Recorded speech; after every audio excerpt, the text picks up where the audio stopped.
our listeners, good to have you with us today. My name is Henrik Palmgren, and this is our third part in our mini-series that we are doing together with our guest Michael Tsarion. The second segment, our last program, we left off talking briefly about something called the Mysterium, the philosophical aspect both to tyranny and control in regards to Michael's research, and this is what we're going to go into in detail about in today's program. I, of course, urge you to go into our archive, listen to part 1 and 2 of this miniseries to get the full background. And as you probably know, Michael's website is michaeltsarion.com. That's Michael, Tsarion.com. And again, just to mention this, that his research is extensive and goes into many different areas, and I suggest you use his site as a portal to go to the individual sites to find out more about his work. So with that, welcome back to Red Ice Radio again, Michael. Thanks, Henrik. Nice to be on. You know, last show you brought up Walden 2 by B.F. Skinner, and you highlighted these very interesting quotes that you sent me. One was from B.M. Skinner himself that kind of reveals his, I guess, mentality regarding mankind, control as well, and basically how mankind is supposed to survive the future and whatnot. The other one was from J.B. Watson, who was an advisor to the advertising industry and an associate to Skinner. And he wrote the following: its theoretical goal is the prediction and control of behavior. The behaviorists in this effort to get a unitary scheme of animal response recognize no individual line between man and brute. That's kind of revealing in regards to his relationship basically to man as well. And again, just to emphasize, he had a background in the advertising industry. And again, the second quote that you found, Michael, from B.F. Skinner, maybe you can read that for us, and this reveals some of his mentality as well.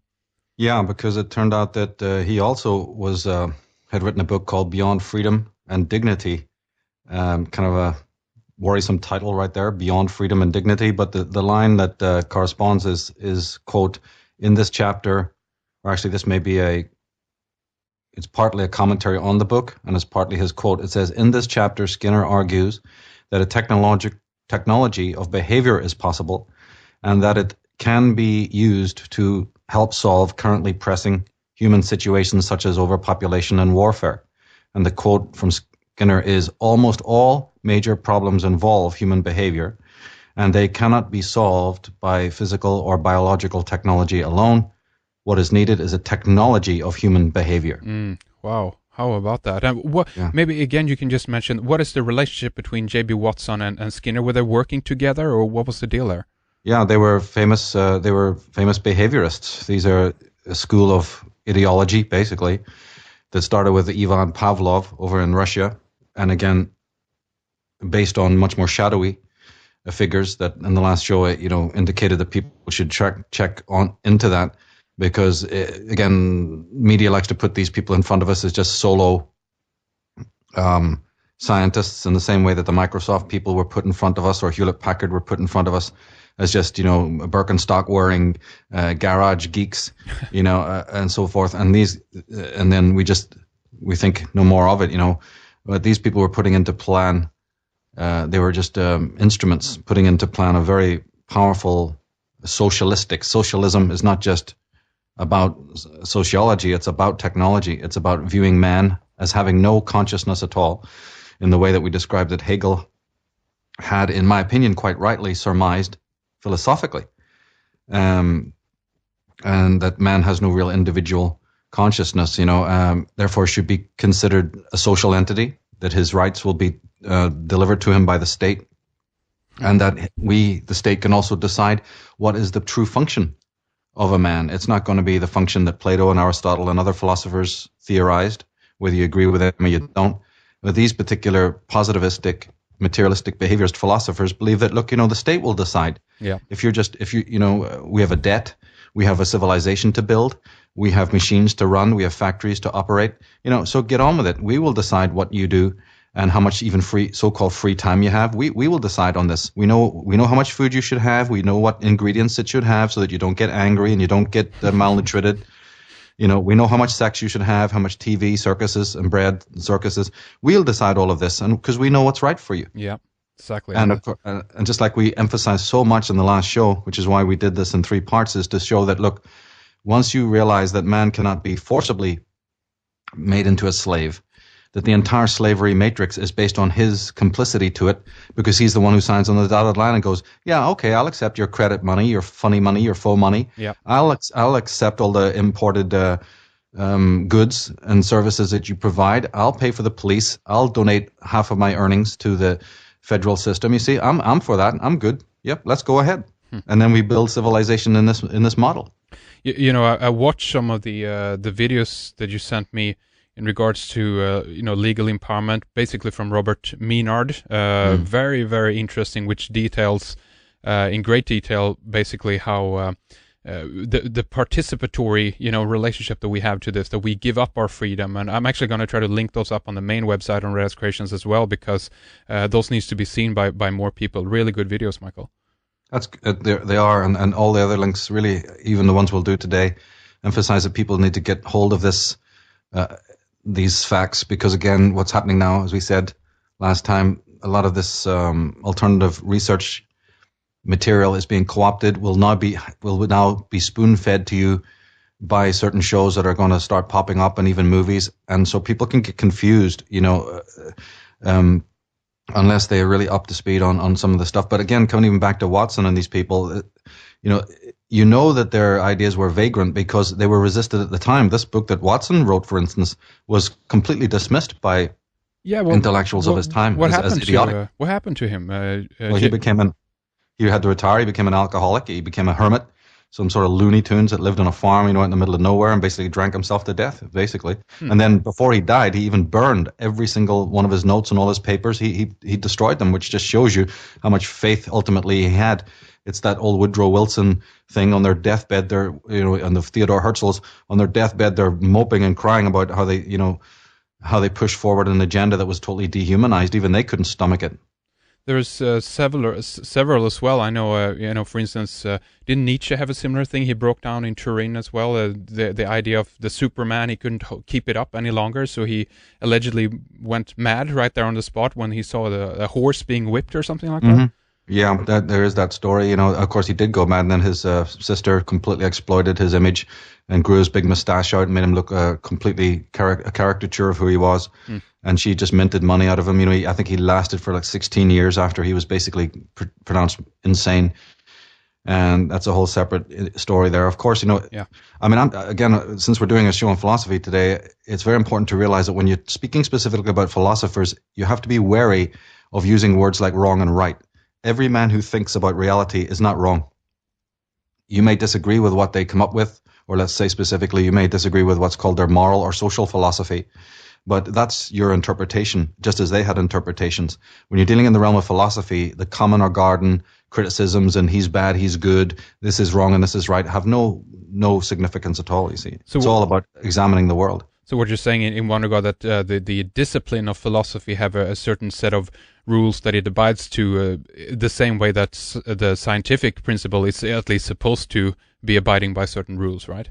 Yeah, I think so. And not ever to forget that if you're truly an academic philosopher, people need to realize that a single philosopher like a Hegel is actually 3 men in one.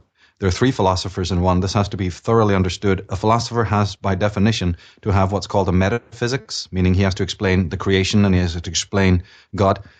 Then he has what's called an epistemology section of his thought, which is how does man come to know what he knows? In other words, how does man form his ideas, his understanding, and his conceptions? How does the brain work, and how does memory work, and all of that? And then thirdly, he has a moral philosophy, which is how his ideas will then, how he advises man to adopt his metaphysics and epistemology and then apply it into the world. So even when you're dealing with a single philosopher, you could be actually dealing with a philosopher who has a brilliant metaphysics, but a really shady moral philosophy, or quite the reverse. You could have a Nietzsche. Let's take Nietzsche, for example. He has a certain metaphysics, which we all know, that God is dead. There is no meaning in life except what you give it. But his moral philosophy, in my opinion, could be marvelous, which is there should be no government control. Man should just be free to do as he wants to do. So it depends, again, what area of the philosopher you're critiquing. To critique the philosopher as a whole can sometimes be extremely misgiven. For instance, a Hegel could have an incredibly beautiful, elegant, beautifully worked out, highly perceptive metaphysical construct, and even a beautiful idea of metaphysics. This is of epistemology. This is certainly true for Plato and Aristotle. Their epistemologies were just exquisitely worked out. But then in Hegel's case, you have a moral philosophy which is absolutely reprehensible, which is tantamount to the global village. So then again, when a person comes along and wants to critique these guys, they have to make it clear what it is they're critiquing. Are they critiquing their social philosophy, or are they critiquing their metaphysics, and so on? They have to be specific about that. And of course, in today's world, nobody's specific about that, because nobody could give a damn about philosophy in general. And even when they have these criticisms against philosophers, they usually are very misapplied. We tried to give one example about Hegel in the previous talk there, that it's not about his dialectic that is really the problem with Hegel. In fact, the dialectic had been created by philosophers even earlier than him. His particular moral philosophy was based on that he believed, and I believe rightly so, that man has no sense of personal uniqueness or identity at all. It's a social persona that he has. Is this some of the things that you studied? I mean, you told me before that you took philosophy classes in Belfast. Yeah, it was just, and I think I got it wrong. In the last show, I thought it was 1986. It was actually 1998. It was 1988 and 89 for 2 years. On the advice of a friend who had was much more academically brilliant than I am. He's seen me just moping about the house, on the dole and all this kind of crap. So he says, why don't you go down there and sign on? And I had a history of hating academica like you can't even believe. There is no one on earth who hated school more than I did. And it was a very big decision. And he basically coaxed me to go down. When they sign you up and you can actually go and sit at a cubicle and meet your teacher and have a bit of banter back and forth, And I don't even know what compelled me to go down there. And I met with Alan, who was my teacher at the time, and it kind of clicked. And I felt that I wasn't going after a degree or anything like that, because I knew my limitations. I knew I couldn't get one. I used to suffer from tremendous, examination angst or whatever they want to call it. Yeah.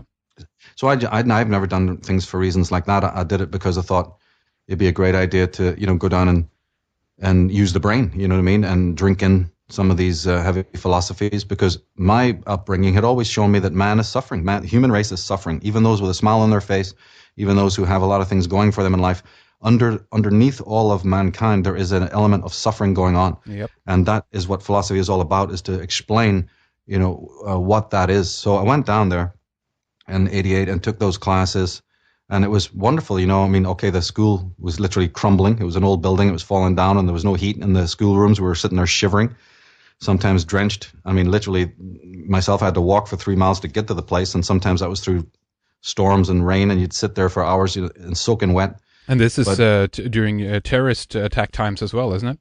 Yeah, it was. In fact, it's interesting you should say that, because to get to the college, where it was about 3 miles away from my house, I had to walk in about 7 o'clock in the morning, and had to walk through an extremely sectarian area, a total IRA enclave, and was constantly being bricked, as we call it in Ireland, being bricked by the muckers, the wee muckers. Would come out and brick you, Okay. And it's a funny thing, because it was it was a little disconcerting to hear philosophy coming from the mouths of these little muckers as they're throwing bricks at you. Yeah, like hey nigger, hey kinte, where are you from? Where are you going? Where do you think where do you think you're from? Where do you think you're going? Yeah. And I felt in my mind to be like, yeah, well, actually, I'm heading down to philosophy class to answer both those questions. Here's your bricks back, you wee bastards, Oh, God. Where are you coming from and where are you going, coming out of the mouth of these guys. Yeah. It was kind of extraordinary. But yes, it was during these very troubled times. And there was, again, I had copped out of that. You see, I didn't want to have anything to do with this kind of malarkey in Ireland. So going to college and hanging out with my friend, we were trying to, educate ourselves in whatever primitive way that we could possibly. And it was just because the teacher was so good. And he told the whole class, because many of the class contained people who were taking seminary degrees. Philosophy classes, people who are going to go on and become pastors and priests. And he even told them, as he told us, to leave all your prejudices at the door. You're now in a philosophical mindset, and you have to open your minds accordingly. And of course, this was really great. Mm-hmm. And then you took it from there over to the States, then, right?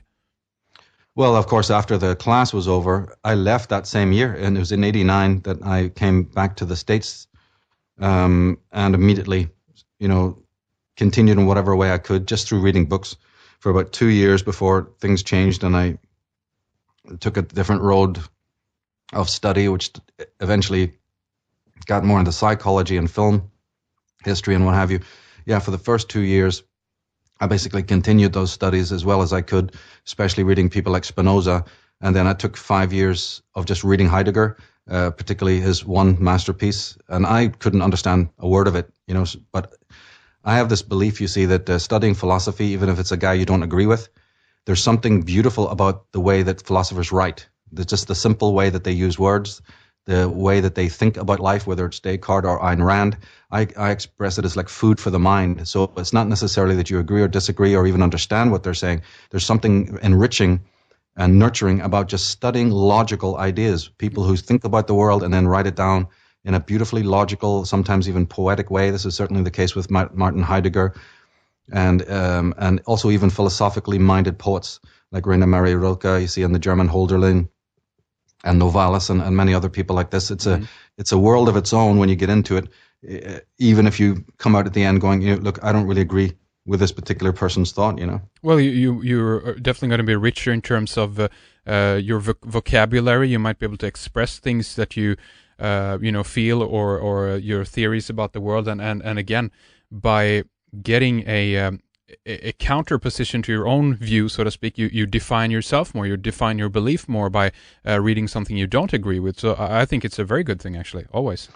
Yes, and again, it's good to be challenged. Like in philosophy class, you leave every time the class was over. We left as changed people.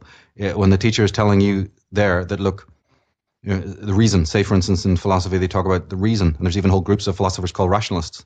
And when you discover that your human reason is that part of you that is meant to monitor all other parts of you so that no one prejudice, no one emotion, no one vagrant aspect of your being can outweigh the other and create a disequilibrium within your own consciousness. The Stoics talked about this, the rationalists did. They were looking for a mean, they were looking for a place in which to view the world in which no particular prejudiced or imbalanced mindset caused you suffering, caused you pain, caused you to see the world with distorted eyes.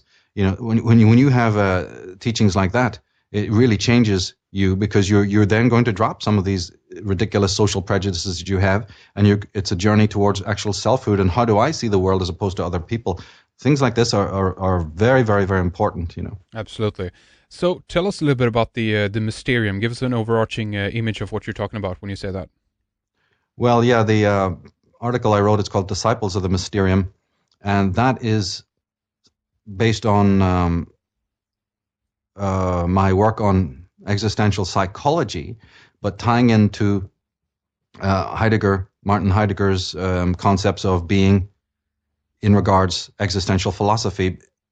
Normally, philosophers never talk about psychology, and even academically, you're not meant to use anything outside the discipline of philosophy to answer philosophical questions. What this means is that they're mutually exclusive, and if you're talking philosophy, try to answer the questions of life and meaning through philosophical analysis. They don't usually stray over and borrow from psychology. Of course, I think this is a tremendous mistake because I'm a multidisciplinarian and believe that they should. And you will have social commenters like Leonard Schlein and Alan Bloom, who are neither psychologists or philosophers, who have the right, or even Howard Zinn, you see, certain social commenters who have the right to then use, to be eclectic and to comment from all things, from psychology and even sociology and philosophy, to analyze the world. But if you're strictly within the philosophical movement, you're not really permitted to do that. However, Otto Rank, Rollo May, and Viktor Frankl and Erich Fromm, certain neo-Freudians, basically started to alter what Freud had said, and they developed school. It's strictly Otto Rank who did it, created what's called an existential psychological movement. So as you see, the word existentialism comes from philosophy, and psychology is psychological. So they kind of created this bridge between the philosophical world of existentialism and psychology. So under that umbrella, then, you are in somewhat allowed to then fuse the two together. And under that auspices of existential psychology, which is what I'm into, and also the teachings of Martin Heidegger, and through him to earlier teachings like Taoism and Zen, you have then this basically a philosophy that helps to explain the world. More specifically, when you come at it from the existential psychological point of view, the Mysterium is nothing less, as we talked about before, a theory of human neurosis, given that all psychologists must really address themselves to human Neurosis? yeah, and to pathology. And is that just what kind of, is that an unwritten rule, or why is that? Why do they have to address that? Oh, it's basic. You're not a psychologist if you don't. You're then a sociologist or a philosopher or whatever. Mm. But thinking goes wrong. People have pathology. There's people do sadistic things. They're masochistic. They have derangements of the mind. Of course, this is well known from even earlier ages. And so the psychologist is meant to address that with a view to healing it. They're healers. They're people who try to look into what causes hysteria or schizophrenia or psychosis or neurosis. And many of the existential philosophers believe that, listen, everybody has this. It's not just a bunch. It's only more pronounced in those who, are more extreme cases who might go and see a psychologist. But the existential psychologists are quite aware that everyone walking around has some sort of dementia, either mini dementia or major dementia.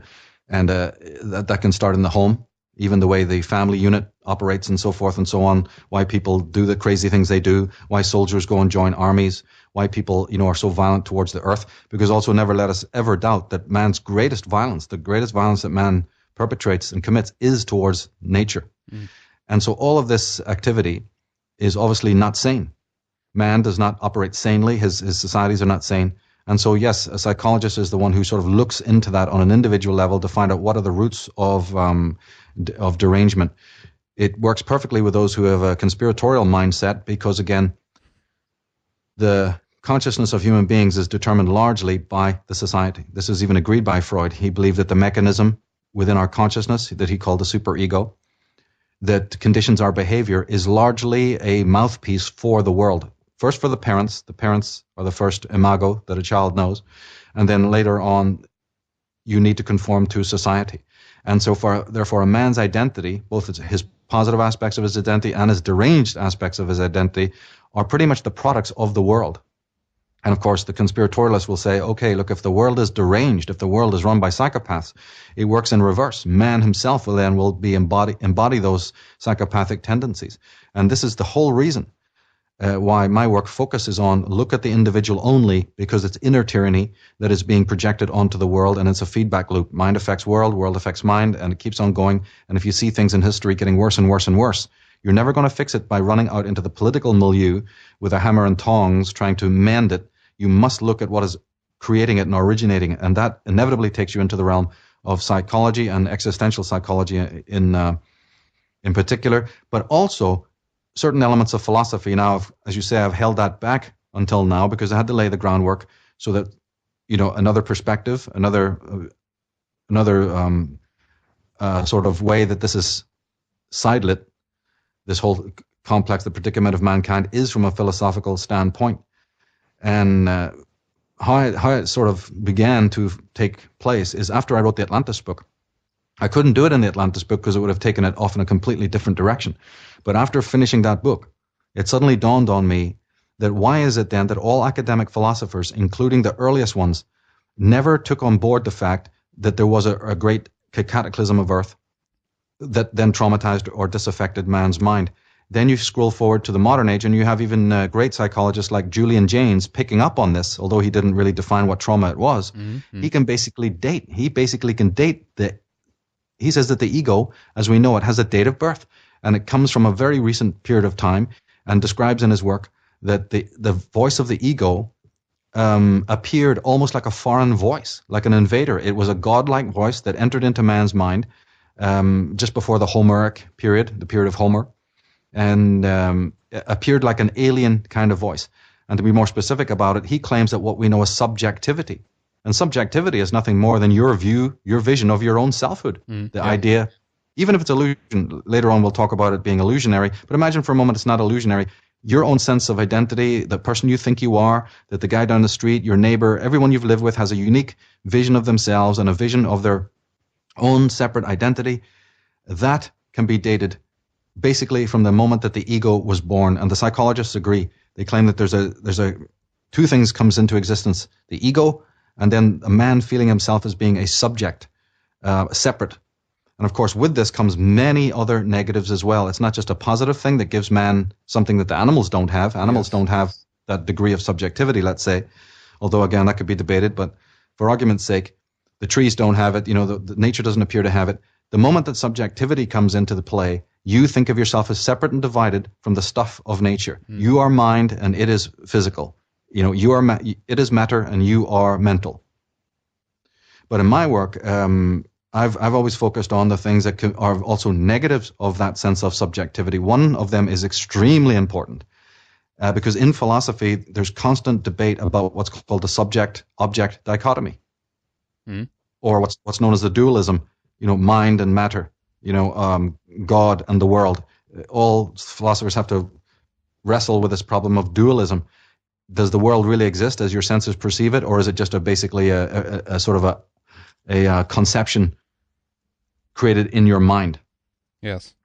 This is all known as dualism, and we have the links so people can check into this more specifically. But the dualism, the root of dualism, why you see one thing as two things, and as we said, why you have a separate identity of yourself is because of the ego and because of the subjectivity. But the problem is that, and Carl Jung was the one who really pointed this out, he said that, look, the objects of your own unconscious are also considered objects as far as the ego is concerned. And this has never been brought out sufficiently. Yes, they all know that the ego perceives the physical things of the world, the chairs, the pillows, the couch, the television, the computer. These are considered objects. That's where the word object comes from. It's objectified to you. It's not part of you. It's separate, something separate to you.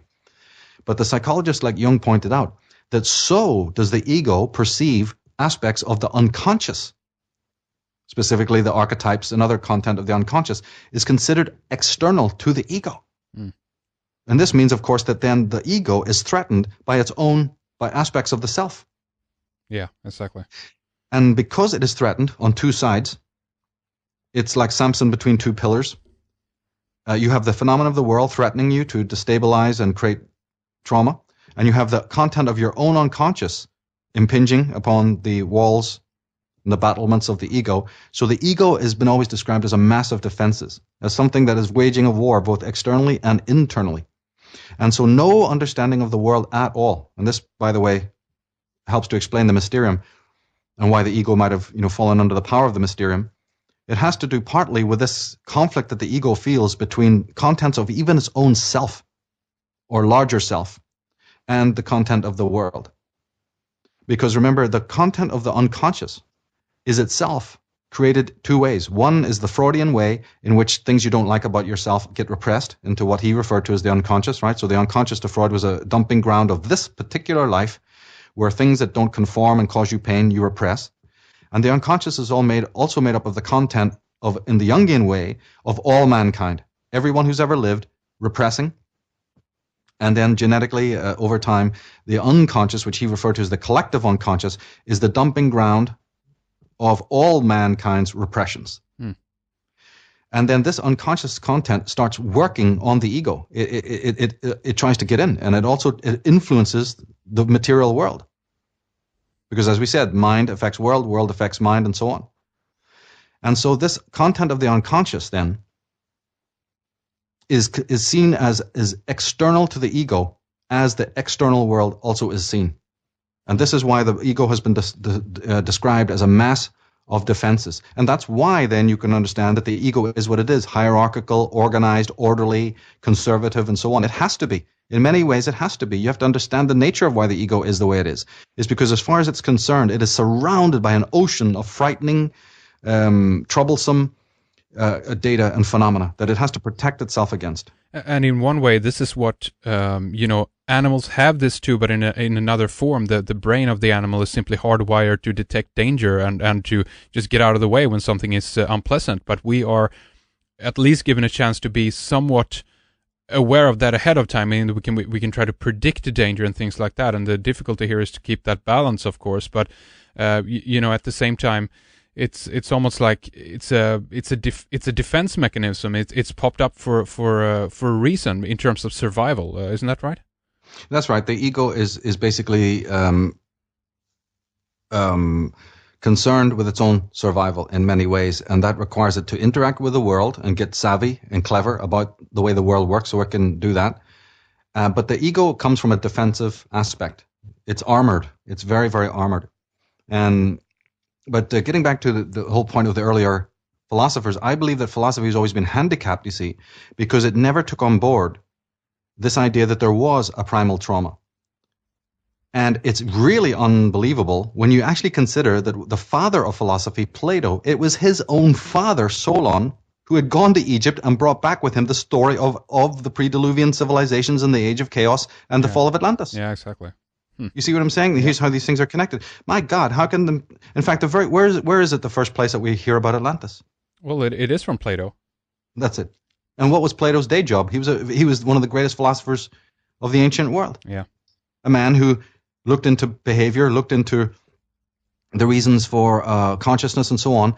And yet it's not really till the times of Julian Jaynes that anyone has really bothered, thinking about the effects of trauma. So then, in other words, how can you, if you haven't taken on board that consciousness was completely traumatized, how can you miss the fact that it is that traumatized mind that is looking for answers in nature?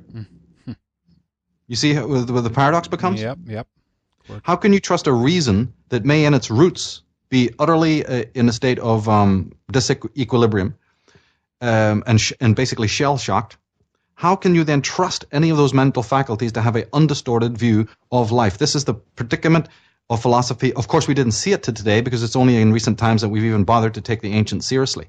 All the ancient people of the world always insist that man is fallen, man is lesser now than what he was in the ancient days when he was directly in communion with what is, and they give the term Tao, or they give the term Noumena, or the Great Mystery, or whatever. Man was originally directly in rapport with that oracle of intelligence, nature, whatever you want to call it, and they claim, and this is every indigenous people and every ancient culture, talks about how man has fallen from that and has become more and more, spiritually naked as time goes by. Then you move up to today's world, and all academics believe nothing of the kind. They never even address this for the most part. And even philosophers like Jean-Jacques Rousseau, who did talk about the noble savage and things like that, they were not speaking in the context I'm talking about. They still believe that man was rude and primitive until we have civilization and modernity, you see. So all modern philosophers believe that no, we were primitive and rude and savage. And it's only since the birth of civilization and the domestication of animals and agriculture and what have you, and we're moving ever towards greater heights of understanding about the world and greater sense of personal meaning, greater pluralism, blah, blah, blah. And this is where Heidegger comes in with the bad news. He says that all the philosophers, including Plato and Aristotle, he's a little bit more forgiving to pre-Socratic philosophers, but according to him, from Plato and Aristotle onwards, philosophers have missed the point entirely, and we're not even dealing with the true object of philosophy, which has to do with man's actual existence, not the thoughts, not the thoughts he has gained through reason about the world. And this is incredibly revolutionary, and that's why Heidegger, as a man, they tried to silence him by labeling him a neo-Nazi, and of course the entire Jewish network of the time, the Frankfurt School, most American psychological schools and even European schools were run by Jews. And because he allied himself in the early stages with Germany, they used that as the means to drag him down. What they really wanted to do was get rid of his philosophical ideas that completely strike at the roots of all world philosophy. You see? And this is Jesuit controlled and also very much Lutheran controlled and even Jewish controlled. So Heidegger was nobody's pal, let me tell you that. And people need to know that when they, see all of this information and so on. But getting back to what he said was that he basically is saying that, look, you exist. Your thoughts don't exist. Because everyone has different thoughts. The thoughts don't exist. They're not hiding behind a tree any more than God is. God is not hiding behind the clouds waiting to be trapped by this Indiana Jones type guy, He's not hiding in the valleys. He's not hiding in a hut in the woods. All the things that you conceive to explain the world don't actually exist. They're just constructs of your mind. And so the Mysterium then is basically my word for that. It's not Heidegger's word, but it's my word for something that's created by the mind that is later believed to be autonomous and distinct from your own mental understanding, you see. And that can be God, it can be heaven, it can be nirvana, it can be peace, a global brotherhood of man, fraternity, utopia, fame, success, higher meaning, any of the things that you hear people bandying about collectively, and people are even infected by it individually. Any of these things can never exist. First of all, they don't exist, and secondly, they're just dreamt up by man's Mysterium-haunted, Mysterium-possessed mind. They have no validity, and they have nothing to do with existence, and it doesn't matter. Heidegger addressed only the philosophers because he saw them as all being possessed by this. But you can take his theories and apply it to psychologists, to thinkers, to sociologists, to anyone else in the world. You see it even now with the whole climate gate thing going on. Yeah, that's a version of the Mysterium. You see it in mathematics, Henrik, with people thinking that oneness represents allness. You know how you hear global diversity, one world, one this, one that. Yeah. Oneness, by the way, from this philosophical standpoint, is itself a mysterium because there's nothing one in the universe. Nothing outside in the world of the senses, in nature, is one. Nothing. That doesn't mean to say that nothing is unique, that there's nothing out there that's unique. Every snowflake is different and unique. Every leaf is different and unique. But there's no one snowflake or just one leaf. There's no one raven. There's no one lake. There's no one rain. There's not even one sun, even though you could be deluded to think it is. No, the sun is one of billions of suns. Also, the moon is up there. There are many skies. So there is nothing of oneness. That's an abstraction in the mind, just to illustrate. So what you're saying is, again, it goes back to its dualism, where we have a multitude, a diversity of things all around, but they're trying to simplify things by making it all one, or the oneness. Projecting it onto the world from the mind, even though it doesn't exist, and then believing that it is really there. So this is... I'll start to catch up. Is that then the construct of the ego? The ego is trying to make it all one. Is that what you're saying? Yeah. Ah. Because the ego has to see itself as individualistic. It has a false identity. It has already... Okay, let's look at it this way. Another definition of the Mysterium... Of course, remember, in my work I explained that there's many Mysteriums. There was the religious theological Mysterium involving God and proving God. There's the Mysterium of reason, that reason is the end-all of all man's knowledge. It separates him from the animals, and reason can be used to decode everything, so forth and so on. Technology is also a new Mysterium, by the way. But do you know what the original Mysterium is? No. Is man's false concept of his own identity. That is a Mysterium. In other words, the ego is the Mysterium. Mysterium is ego. Or if people find that hard to understand, let's just imagine that the two things arose at the same time. They both have the same date of birth, meaning that when the ego was created from trauma, the Mysterium also rose with it. It says it's a kind of a side effect to it, right? I think of them as one, but if it's convenient for people to think of them as two evil twins joined at the hip, that it serves the same analogy. And the reason why another way to look at it is this. If you imagine that you have a mask. Remember the movie Vanilla Sky? Oh, yeah. Where the handsome protagonist ends up getting deformed and he has to wear a mask? Yeah. That is actually a movie about the Mysterium. If you watch it, if people go and watch that movie, or even the movie Solaris, there's many others I could mention that deal in these philosophical motifs. But after you've listened to this, viewers have listened to this, maybe go back and watch that movie with the philosophical eyes to see what's being said. The Mysterium works precisely like a mask that you don't know is a mask. But a mask has two eyes. Imagine that one eye has a red filter on it, and the other eye has a white or a blue lens or whatever, right? Crystal filter. And when you have the mask on and you close one eye and look through the mask, you see reality through one colored lens.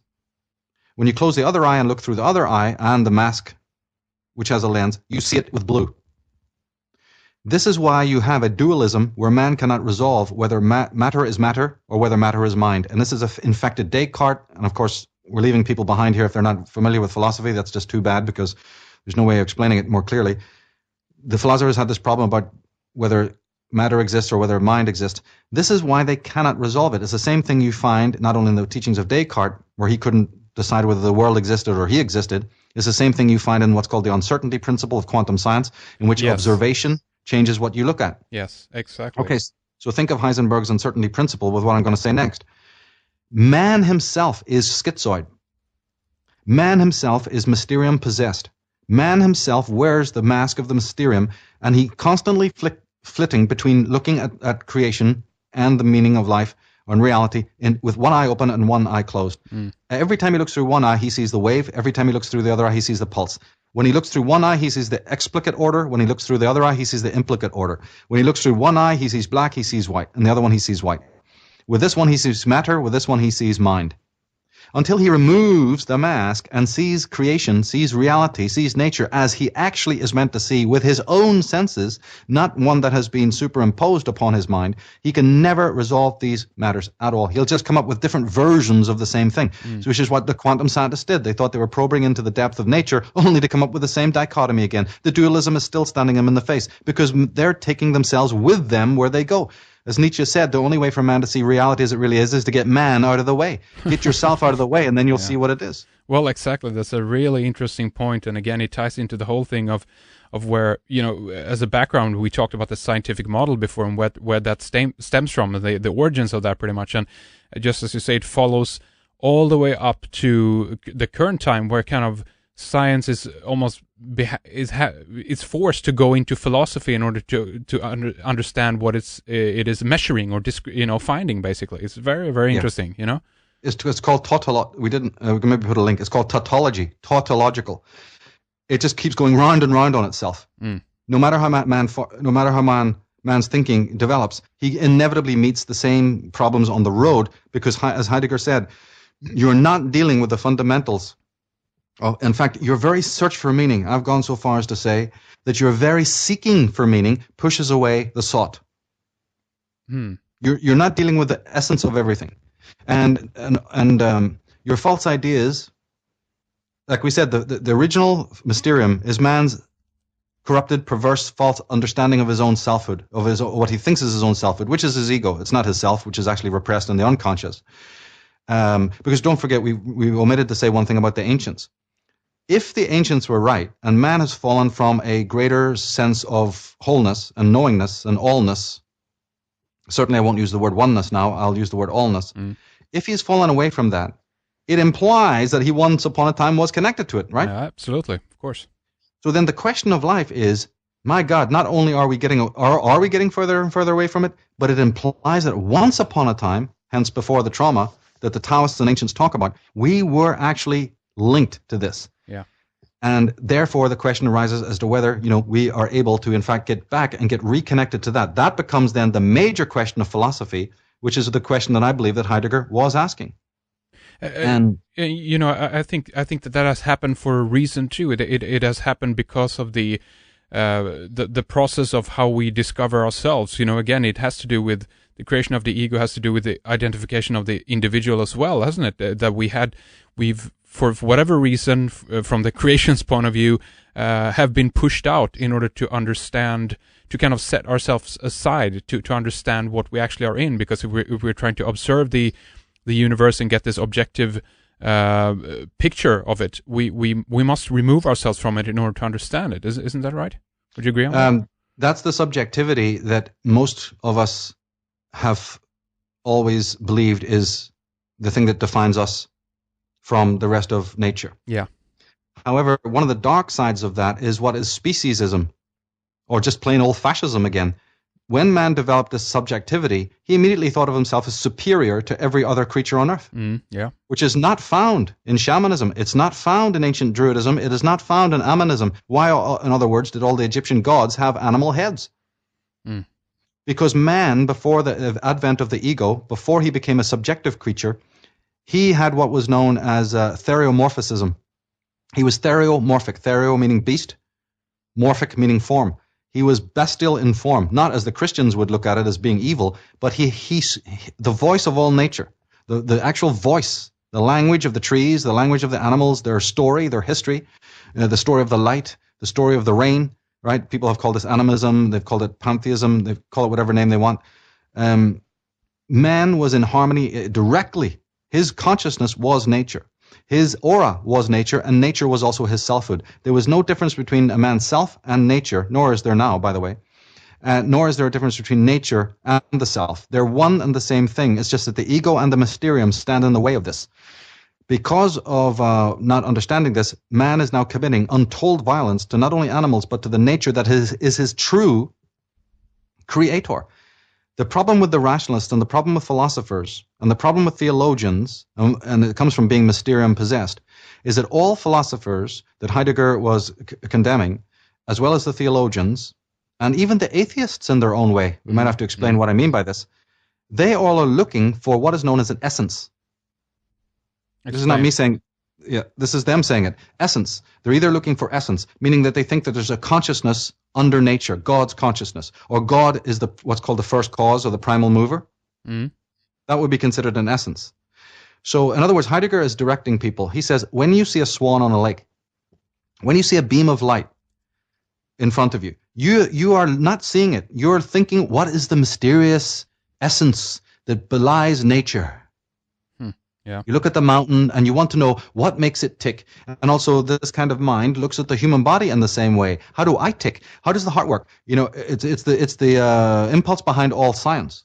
And believe me, science is not what we think it is. Science is one of the most brutal, violent, despicable things on earth. A man who is in touch with his own existence does not become a Robin Oppenheimer, a Leo Szilard, and an Albert Einstein. So these are a criminal syndicate who themselves are culpable for being off the track of looking at nature the same way, because they're deluded by their own mysterium. But if we just take it in steps for a minute, Heidegger is saying when you look at these things, you're imagining, or you've been taught to imagine, that there's some essence. This is seek for essences. And it means nothing more than even the dictionary definition of the term, which is that there's something mysterious or hidden, a thought process, a mind, a spiritus, a monad or whatever, or even, like I said, the scientists, an atomic consciousness. You know what I'm saying? Yeah. Yeah. Some weird, magical sort of thing behind all you see. Heidegger said that existence is essence. Yeah, exactly. It is what it is in that sense. But it is what it is. Again, we are filtering this the creation through our eyes, and in one way, this will later on as well get us into this idea of reality, even as a computer program that you briefly alluded to, because it's all about how do we interpret that kind of flow, the essence itself. But sorry to cut you off. Continue, Michael. No, you're right. There's now scientists who are wondering whether we're all living in a giant virtual computer program. Yeah. And as a matter of fact, they're correct. We are. And that program is orchestrated by this Mysterium. It is literally the mad scientist behind the curtain. And, the work I've done on Mysterium is to try and also look at this problem of where did this come from? How did the program get running? And what can you do to turn it off? But the existence is itself. Is the only thing you're looking at. In other words, when you look at nature, you are seeing your creator there. It doesn't have an essence. There it is. But because you're possessed by the Mysterium, you project upon nature the ghost in the machine. You see, and this needs to be always borne in mind. So in my writing, I always say that the Mysterium is not only responsible for committing untold atrocities towards nature, man himself is violated and prostituted. He is one of the first victims himself. His own thinking is a victim of the Mysterium, because the Mysterium always directs thought to where it wants thought to go. Thought itself is not working, and Heidegger also was pointing this out, that thought itself is vagrant. Thought itself is prostituted by the presence of what I refer to as the Mysterium, which he referred to as the inauthentic life, and he referred to the authentic man as das Ein, meaning the thing in itself. Being there, the very thing that is right in front of you, is now unseen because you have this plague, this infection in the blood of your mind, so to speak. One thing that I'm thinking about here, as you're mentioning this, is that from my point of view at this time, I also consider this to be part of the creation, part of the plan, if you will. And again, it doesn't necessarily mean that I mean that it's a God behind it all, but the nature is creation, and the plan here for our journey, our experience, is that the comet or whatever caused the catastrophe, which consequently created the potentially the ego, as you mentioned before, is part of the creation plan, because we needed to be removed for a certain period of time, just in order to understand what we actually are experiencing, and then eventually go back towards it again.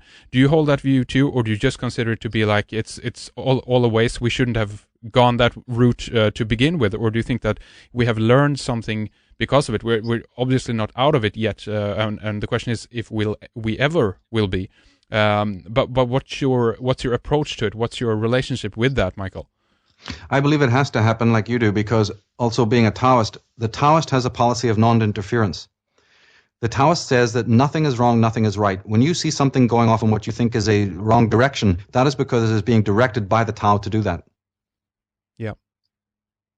And it's more elaborate than I can go into, but exactly, they claim that this needs to be because this may be man's route back to the Tao. Yeah, exactly. More specifically, more practically, they just say, let man do as he does. Do not interfere with the will of what is, because there is a derangement happening. Don't blame a madman for doing what from doing mad things. It's a way for us to process the experience and the only way for us to learn and to grow, to be in it and to experience it in this way in order to break free from it if we shall choose. That's right. And remember, they would emphasize that you, first of all, can never direct a man towards the truth or the Tao. You must always only instruct a man to know that he is the truth, and he must look for it himself. The truth is what he makes of his life. There is no truth per se, generally. That's an illusion. No objective truth, right? There's no objective truth. There's only man seeking for the truth becomes the truth. Man is the truth and the way. Now, what has happened is part of the mysterium that man has, because he is an isolated ego, and you see, deep inside the heart of every man, or more specifically in the unconscious of every man, is his true selfhood. And so, for even in the ego, even in the consciousness of man, there is in fact an impulse for true individualism and individuality. True, not just the fake form, that's created by the pseudo individual, Hegel's social man or whatever. Now, when that impulse of true freedom and individualism starts to awaken, man is instantly thrown into conflict. He's thrown into conflict with the world that has no interest in him being a free individual, and he's thrown into conflict with the rest of his self, which is aligned with the ego and also doesn't want it. So this is where man's present angst comes from. He's in stress inside because he's at war with other aspects of his being that are conformist in form, and he's also at war with the people of the world and the world consensus, right? But the religions and the scientisms of the world know this. They know that man is seeking for his individualism and that he's never going to have it. So what they do is they create gods and Jesus Christ and these other heroic icons, these pseudo-individuals, so that man will then identify with those forms in order to appease this sense of individuality that works within his own soul, but that he cannot actually truly attain himself. It's one of these banes that comes with a subjectivity problem. Exactly. And therefore, well, you see, the Taoists would always, to answer your question, the Taoists would say that nothing that goes against nature's ordinances can last forever. It is only a momentary blip. Yeah. All evil, should it even exist, and they did believe it existed, merely carries within it the seed of its own destruction. Yeah. Things rise and they fall. So just give evil a lot of space. Let it do its little thing, but never have any concern at all that it's going to stop the water flowing on the waterfall, the light from shining on the lake, from the breath and the ether being there. You see, they're not interested in that, and the reason why they're not interested in it is because the Taoist has no time for anything that men generate as a collective. They also have nothing to do with man, with anything that is created by the thoughts of men. I know this sounds really weird until you realize what the philosophical premises are underneath all of these theories. Anything that is generated by the mind of man is of secondary or almost no interest to a Taoist, because they're only interested in his existence. They're not interested in their people's image of themselves or what they have then subsequently created in the world based on those images. And they're certainly not interested in anything that civilization or mass movements create, because the Tao sees those as purely momentary aberrations in the flow of reality, you see. It's what a quirk in a way. Very strange in that sense. And what about if we, at the end of this first hour here, Michael, begin to round things up on the note of basically the reality of existence, to go over a few more points on that. Basically what role the mind plays in the creation of the world. You mentioned computer program before, either if you want to talk more about that, or specifically basically about what the power of our own imagination, the fact that we seem to create all of this as well. And you alluded to Solaris before as an example of this. Yes, this is the power of the unconscious. The unconscious comes in very strongly because, as we said, not only does the instinct of true rebellion and true individualism reside within the unconscious of everyone, the Jungian and Freudian definitions of the unconscious, in my opinion, are somewhat flawed. They're largely correct, but there's one thing that they both somewhat lack or didn't emphasize. For Freud and Jung, the unconscious contains repressions, right? The content that you repress. Yeah. The only difference between them was that Freud just believed you did it in this life, and Jung said, no, there's a collective one where all mankind has been doing it. However, they didn't emphasize enough something much more interesting, and that is that at the deepest hemispheres of the unconscious is where actually the self exists, the true self, the whole self, not the ego. And it is that self that was once upon a time at the font of all knowledge, like the ancestors were commenting. That self is the self that is nature, is the self, okay? Like the lemniscate, you know? The figure 8 on its side. That self is very deeply in what we call the unconscious, and as we said before on other shows, it's only called unconscious because your ego is the light keeper and just simply won't turn the light on so that you can see the whole of your consciousness, right? Yeah, yeah. Imagine it like a landscape, almost like a Tolkien-like landscape where you've got a tower on one end of the horizon and another tower on the other horizon, but there's a darkness in between, you know, and you can't see them both. So there's a tower of the self and the tower of the ego, and they're just rivaling the hell out of each other, you know? But deep in the unconscious is this is the self, and that's why psychologists in general try to work with you to bring forth the self. Now, say you were to take a virtual tour of the unconscious. Say I could wave a magic wand and everyone could immediately take in just half an hour a virtual tour of everything that exists within the collective unconscious and take it like a magical ride, you know, all the way from where you are now, all the way through the darkest reservoirs of the underworld, right through the unconscious, right down to its ancestral memories, all the impressions and archetypes and all the ideas, everything that makes up the unconscious, just like going to the moon, you know, like in Solaris, just like going to the planet. Or Dune is another movie that also talks about this in a way, the ocean planet, representing the unconscious and the free men being the archetypes with the lustrous eyes and all of these kinds of things, you see. Yeah. And this endless emphasis on water, which is a Taoist principle, by the way. So imagine that you can take this virtual tour and then you come back. You get off the couch and you say, I've been all the way through the unconscious, right to the very first thought that ever was thought by the first man in the world. If Jung is right, that the unconscious is made up of every thought of every man, every experience of motherhood, every experience of fire, every experience of fear, every experience of a mystery, which then later on became the God idea to account for that mystery, every experience of the hunt, every experience of animal, every experience of cold, you see. Imagine you had the chance, like in that movie, also it's called, what is it? It's the Ken Russell movie. I'm thinking of... Which one is this here? It's the early one where they go into the big thing, they go into this suspended animation tank, and one of the guys regresses and becomes like an ape. Oh, yeah, that's called Altered States. Altered States, right. This is, again, what I'm talking about, that this guy actually started to regress through the limbic areas of his brain and so forth and so on. Well, imagine you could do that in just 2 minutes. According to the Jungian theory, you'd actually step out in the now, Henrik. The deeper you get into the unconscious, the more you return to the present moment. And it's fascinating how that works. If we have a few minutes, I'd like to explain it. Yeah, go ahead. Jung said... See, a lot of people thought that Freud and Jung were different because Jung was mystical and Freud was atheistic or practical. This is not true. Jung and Freud were on the same page. Freud said that all human experience is gained in this life. Your mind is blank, and everything that a child knows is learned in this life from experience. A lot of people who haven't read Jung very deeply think he didn't agree with that. Yes, he did.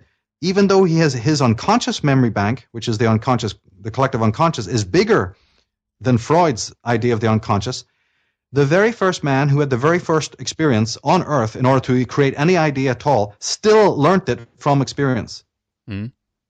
So Jung's idea of experience is just backdated. That's all the difference is. So in other words, if you took this virtual tour of the unconscious to get back to being the first Adam, the first man, whatever way you want to look at it, who had the first scent of a rose, who had the first feeling of water in a river running over his hand, you see, who looked up to the magnitude of the sky, who felt the heat of the sun on his face, who experienced the first color, green or blue or whatever it might have been, you see, who experienced the exhilaration of his legs running. All of these original concepts, which is the content of the unconscious, was learned from experience. So if you were to go right back to thought one, you'd step out of a door back into the world, back into the arms of Mother Nature, which was the first teacher, the first guide. In other words, it's like the beautiful poem of T.S. Eliot. In the end, right? In our endings is our beginnings, and when we arrive at the end, we return to the place of the beginning and know that place for the first time. This incredible, Nice. The 4 quartets that he wrote. It's that kind of idea. So then knowing this, you discover that why then have an unconscious at all if even in the Freudian and the Jungian model and in the Kantian model, because Immanuel Kant, the philosopher, is saying nothing more than Jung said, just in different terminology, then why do you even need the collective unconscious at all or the unconscious at all if it is itself predicated upon direct living experience or existence in the now? Yeah, creates that shield or a sheet between yourself and the experience that you're having in a way. Right, because remember, as we said, the society is the one that decides what the ego will repress. In other words, it decides what the content of the collective unconscious will be. Not all of it, of course, but the world that you live in and the people that you know, the mothers and fathers, priests and politicians and everything else, is largely responsible for making you repress aspects of your own selfhood into what is known as the unconscious and dumping it there. That content then acts on the world secretly behind your back, and then you interface with the world again. Okay. But because that unconscious content is influencing the world, you're not then seeing the world as Heidegger is asking you to see it and as the Taoists are asking you to see it, which is directly. You're not able to do that because, as you just said, you're projecting this sheet, you're projecting this imago, a very thick one, a very deep, conditioned imago of where the world should be, the way other people should be. Then we become our own policemen. Hey, I want you to be like I want you to be. Yeah. You can't be yourself. And that person screaming at me, Tweedledum and Tweedledee, you should be this way and you should be this way. No, you should be this way. It's called projection. Yeah. And we're also demanding that the world conform in this way. We ask civilizations to conform to this way. So we then, in the Heideggerian terms, have a distorted or broken mirror, or our projector is broken. The distorted program of the Mysterium is still running, and we can never see the world as it really is. And therefore, anything we build out of that distortion is going to be yet further flawed. It will just rise as a Tower of Babel, only to crash to the ground again. And it's never been more prominent if we consider what's going on in the world today as well, with all these, again, unification, the homogeneous approach to what reality is. Never mind if the data, even in the scientific model, is skewed or not. This is the reality now, and everyone should abide to it. Whatever it is concerned about, even if it's concerned about everyone should get the vaccine or everyone now should stop breathing, pretty much because of all the carbon that you put out there. It's just incredible. It's almost like it feels a little bit just what you said there, Michael. It's like the Tower of Babel it comes the highest just before it kind of falls and crashes down in a way, because it's so high and it's built on a unstable foundation, if you know what I mean. Which goes back to your original point about the Taoists not interfering. They go, we'll see again. You want to head down there? Okay, we'll wait. You'll be back. But anyway, this thing that you're talking about it's no more applicable than today. Maybe in the next section I can address that specifically, though, because there's certain key parts that. How much time do we have left in this one, actually? Well, we have a couple of minutes here, Michael. We should begin to round things up. But is there something you want to leave us with here in the first hour? Yeah, let's introduce this then. What I'd like to say is that when we know that the Mysterium is operating and we don't see the world or other people or even ourselves, and people can pick which of those three is the worst, right? Yeah. It's up to them. But when you know that we're not seeing the world, other people, or ourselves as we really, really are, because it's distorted by this Mysterium that arose at the time of the falling off and the time of the birth of the ego, then we can then we've accounted for the God idea, why man throws up the God. The God is his pseudo-self. It's a pseudo-collective self shared by every single person. But the thing that really leads us into the next half is this. And this accounts for the modern rise of technology and science. And I wouldn't even say science, because I'm not bashing technicalness or science. I'm bashing what's known as scientism. Specifically, scientism is the philosophy that scientists have that only science can understand the meaning of life. Heidegger was against it. The existentialists are against it. I'm against it. Scientism is what we're really critiquing here. But there's one fundamental thing that people need to always remember when it comes to these philosophical questions. And that is, the first tutorial of the Mysterium is this. The Mysterium has convince man that remember, it's subconscious. He is the creator of nature and of his own mind. You have to understand that the mind operates, for all intents and purposes, as if it is the creator of what it sees, of nature, and even of thinking. Well, of course, a little common sense tells you that that is absolutely the opposite. Nature is the creator of not only man himself, but of the mind. Inwardly, in the depths of the ego, the mind understands this. And this is the reason for what is known as the universal antipathy towards nature.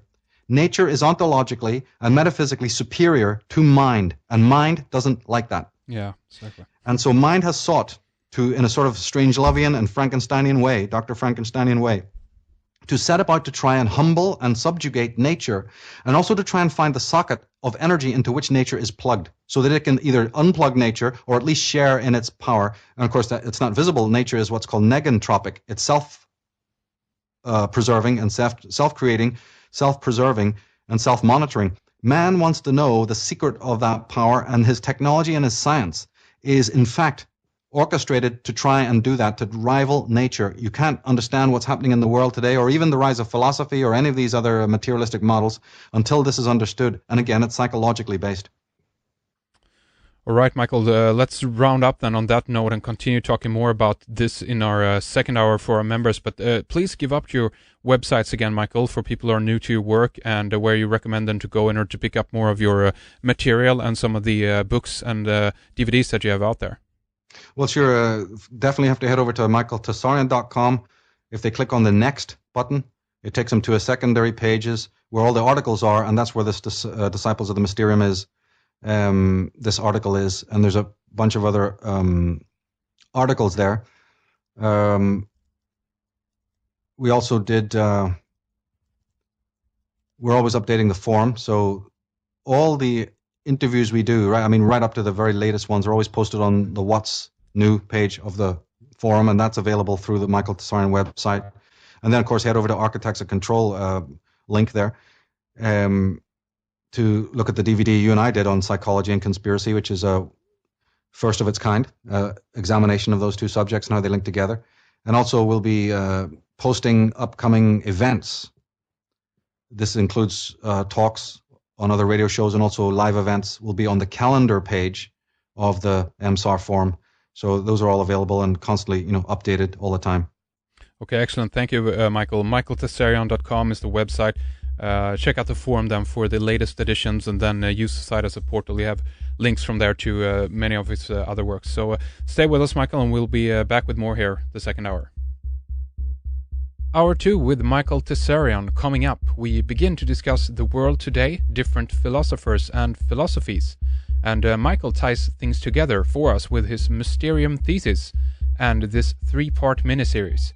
We talk about virtual reality, how to perceive the world, or rather how we perceive the world. We discuss the Cartesian worldview, how we are being shaped by belief and how that dominates our view of the world, not by objective observation. We discuss how nature creates the mind, anthropomorphism, the shamanic approach, the limited brain, and basically existence in its essence and the search for essence. A very interesting hour 2 coming up after this break.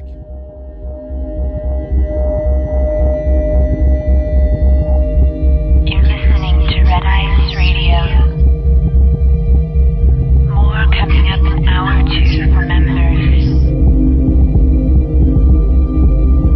Subscribe at redeyescreations.com for full access.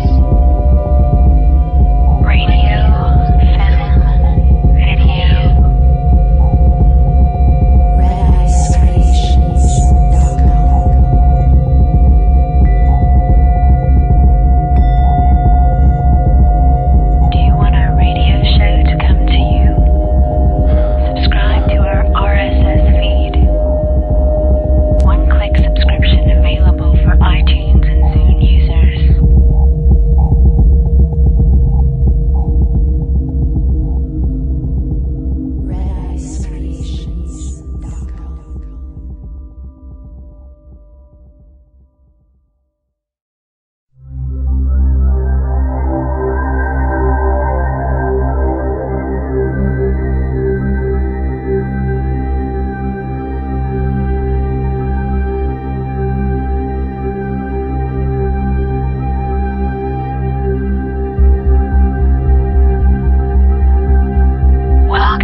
members, this is the second hour of our third program in our mini-series with Michael Tsarion. We are talking about the Mysterium, or the disciples of the Mysterium, a philosophical discussion basically about reality, tyranny, control, but also the mind and our relationship to the world and this experience that we're having here.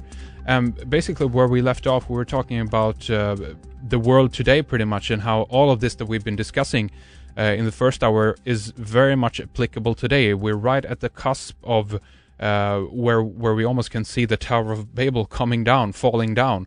And again, multitude and diversity is nothing that is being encouraged in our world today. It's all about oneness and kind of homogenized thinking. And basically with that, unfortunately as well, freedom is heading out the door. Comments on that, Michael?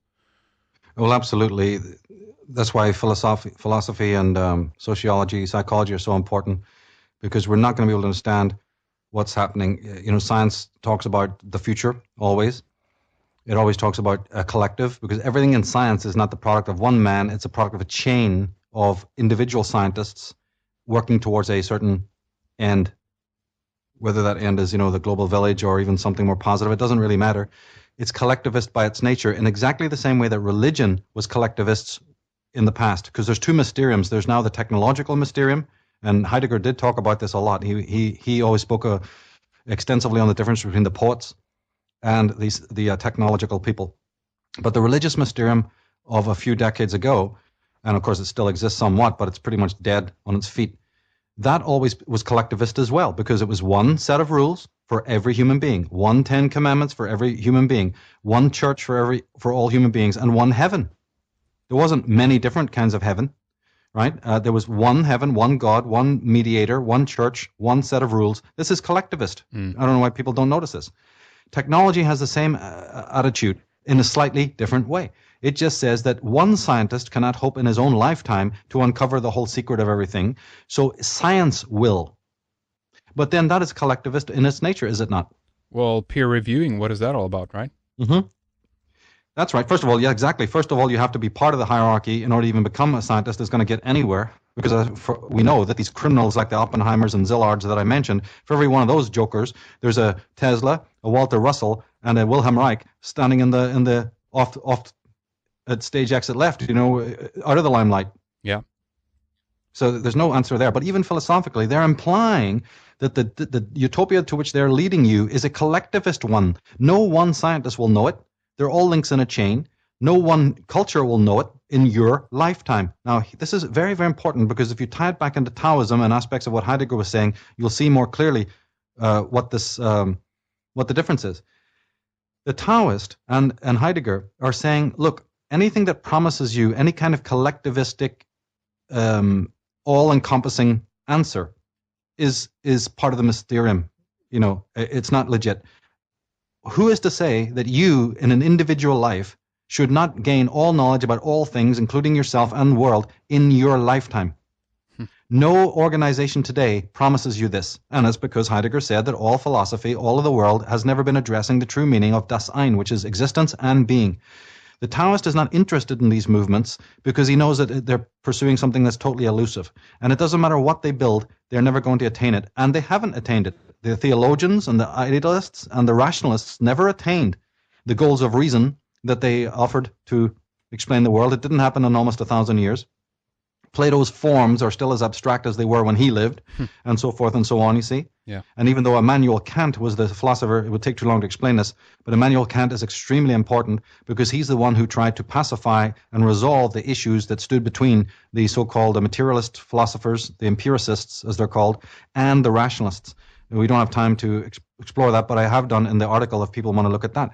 But even Immanuel Kant had to endorse the God idea. In other words, he was still Mysterium possessed. He himself did slyly say, I know that the God doesn't exist. But as Voltaire said, if God didn't exist, it would be necessary to invent him, meaning that Kant and Voltaire and these rationalists suddenly started to admit, just before the time of Heidegger, that, look, we know that there is no real God, but he's a necessary idea in your mind. Again, so in other words, they're endorsing the Mysterium. They're not letting it go. And so everyone in the... Oh, sorry to cut you off. Does that mean, in your point of view, that they're then dismissing the truth. They're hinging it on an illusion because it's safer with it than without it in a way. Yes, they're closing the door of one mysterium only to open a door to another mysterium. They don't return back to the answer, the reality. Yeah. Which is why Heidegger critiqued them. And this is where the atheists and the positivists and the atomists are basically neo-Kantians. They take up Kant and say, good man, thanks a lot for telling us that God is just an idea in people's minds. That's what we were trying to tell these rationalists. So now we can run over into the pluralistic world where everybody's conception of reality, and in my opinion, a distorted version of reality, is now the real. Yeah. And therefore, the empiricist is now justified by Kant by saying, oh yeah, we know that there's no real God, but it's a working idea. This left the door open for them to not only endorse the previous Mysterium, but to create another Mysterium in their own minds. Specifically, that Mysterium is a false understanding of nature. Because as we said, and that's why we did it kind of in reverse.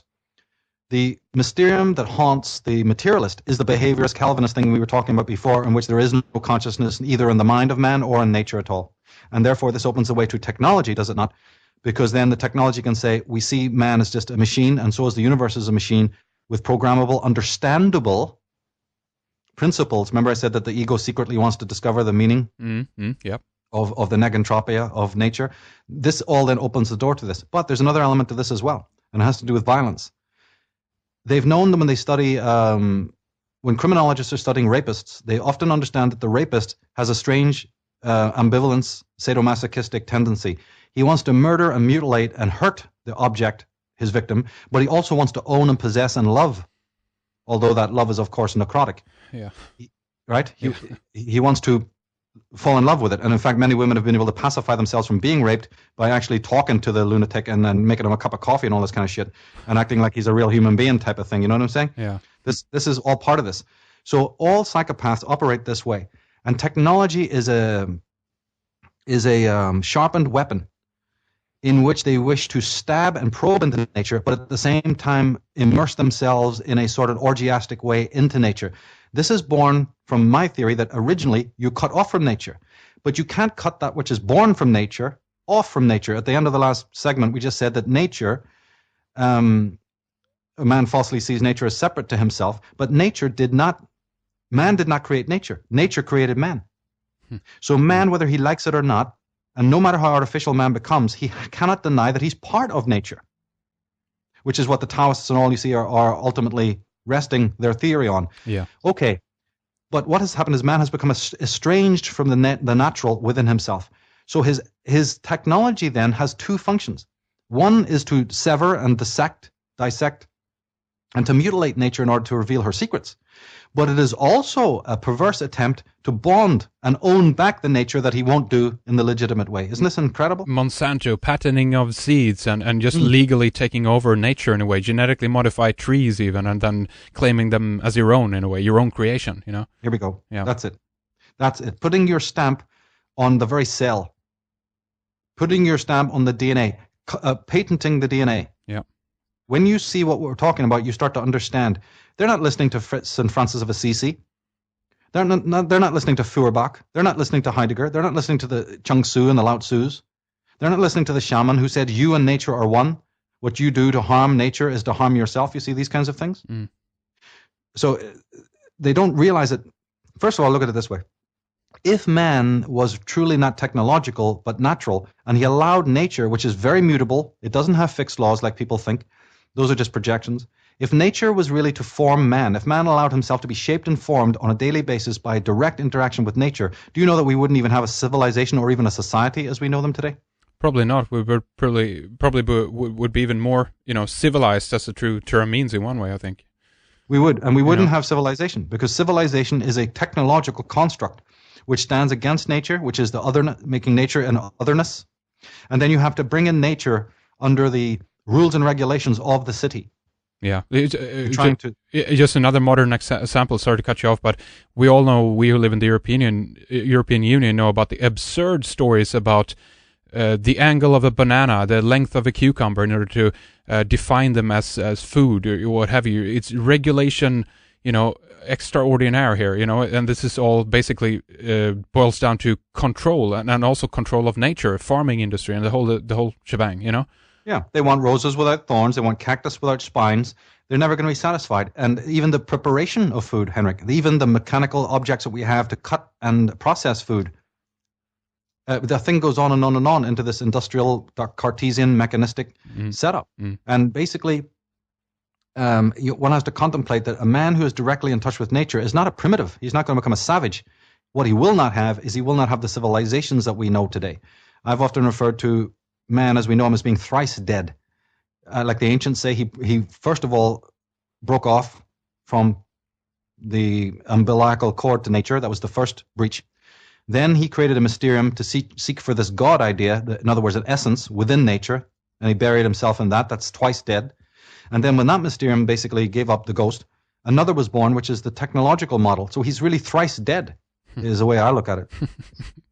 I want to talk about one point here that came up as well in regards to basically how we interpret reality and that we project our own belief onto reality, and reality in a way responds to that's proven through the Heisenberg principle that you mentioned before, or quantum mechanics, whatever we want to call it.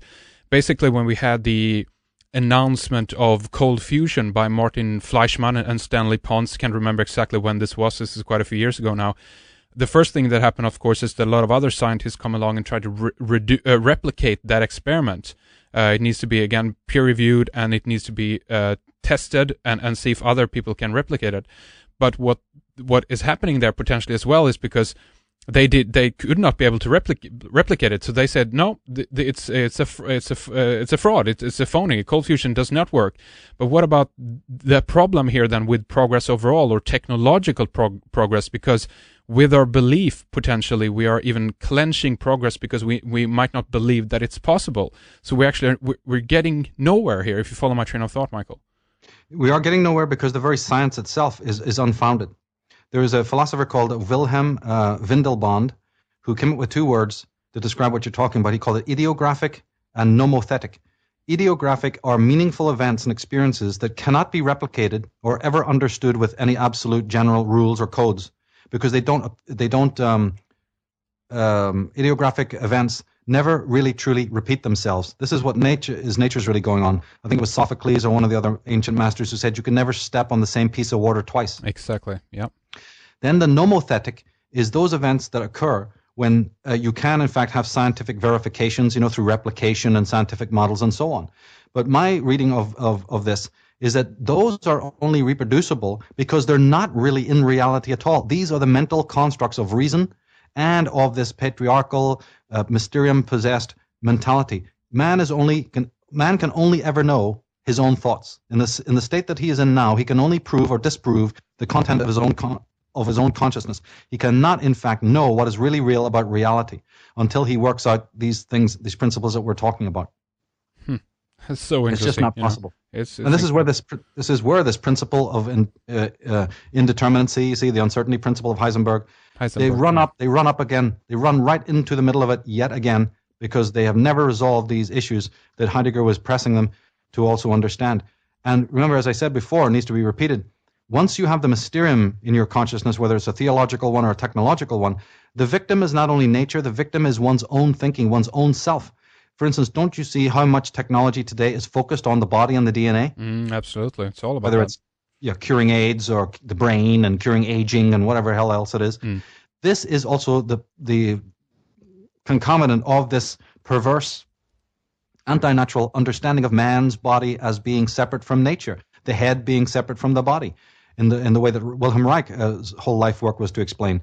And therefore the probing into the body, all the forms of machinery that they have created. I'm not against it healing disease. We're talking philosophically here, that the whole idea of this mechanistic understanding of even the human body and animals and so forth and so on. And as I said, there's even been the St. Francis of Assisi within the religious movement who've begged man to understand that God is nature, nature is God, etc. And, they haven't bothered listening to this. And it basically boils down to, you see, that when man is born, he has this false ego, this understanding of his own self that Hegel also elaborated on, and that's his handicap. From that handicap, he starts his life process. So he's not interacting with nature anymore. He's not letting nature shape him. He's letting the thoughts of the collective shape him, his parents and everybody else. And then comes along the teachers, along comes the priests, the politicians, each one further immersing man in the mysterium. They're reinforcing the mysterium. They're not taking it away. And therefore, man today is about as estranged from his own selfhood as you could possibly imagine. And this is the danger. That's why only psychology fixes it. It's always the underlining thing of my work, is that you're never going to fix the problems externally because you're in a deadly link. You're in a deadly grip with the world that is then, again, influencing your mind. Then you raise new children and influence them accordingly, you see. Technology promises you all the future utopias and what have you. And man is not even remotely aware of his own self. He's not even dealing with his own existence. His existence has become as foreign to him as anything you could possibly imagine. Can you imagine that? A man's own existence. And there is actually a therapy, by the way, if we have time, to give examples of what I mean. For instance, in order to illustrate this, just somebody should put their two hands in front of them and just look at their hands for a moment and philosophically ask themselves, or try to imagine all the things that your own hands have felt and experienced since the time you were born. Now, your hands, not the guy next door, not your partner, nobody else. Your hands have lived in the world. The touch of fur, the touch of water, the pain that you've had catching a football when you were playing games, you see, the feeling of clothes next to your skin.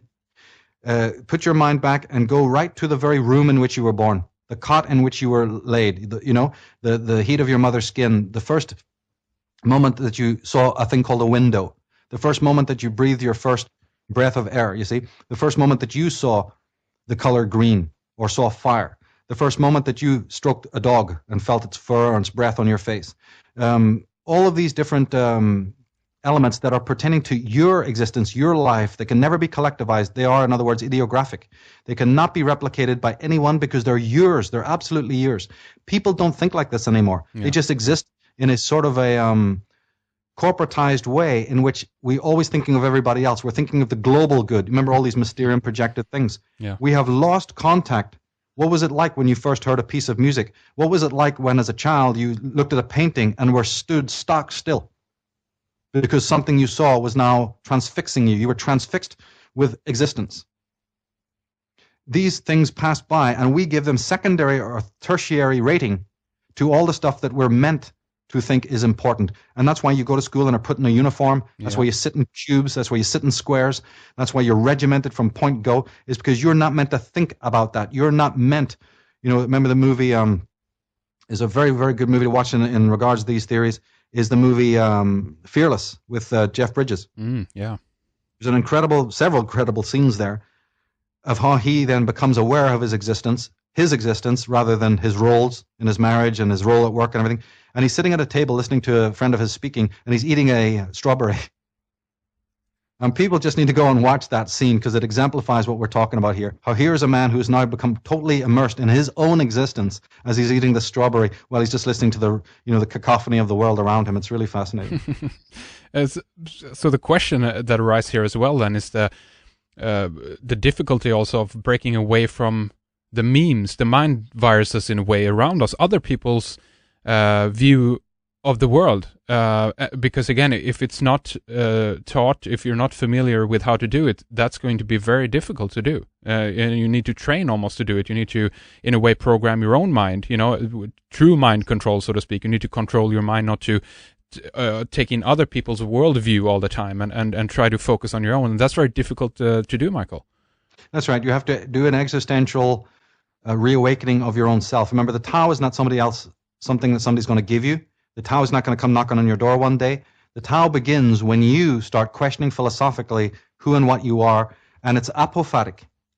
You're not going to arrive at what the Tao is, which Tao is nothing more than your selfhood. You're not going to arrive at that directly. You must do it through an apophatic means, which is to find out all the things that are standing in the way of your selfhood. What is not selfhood?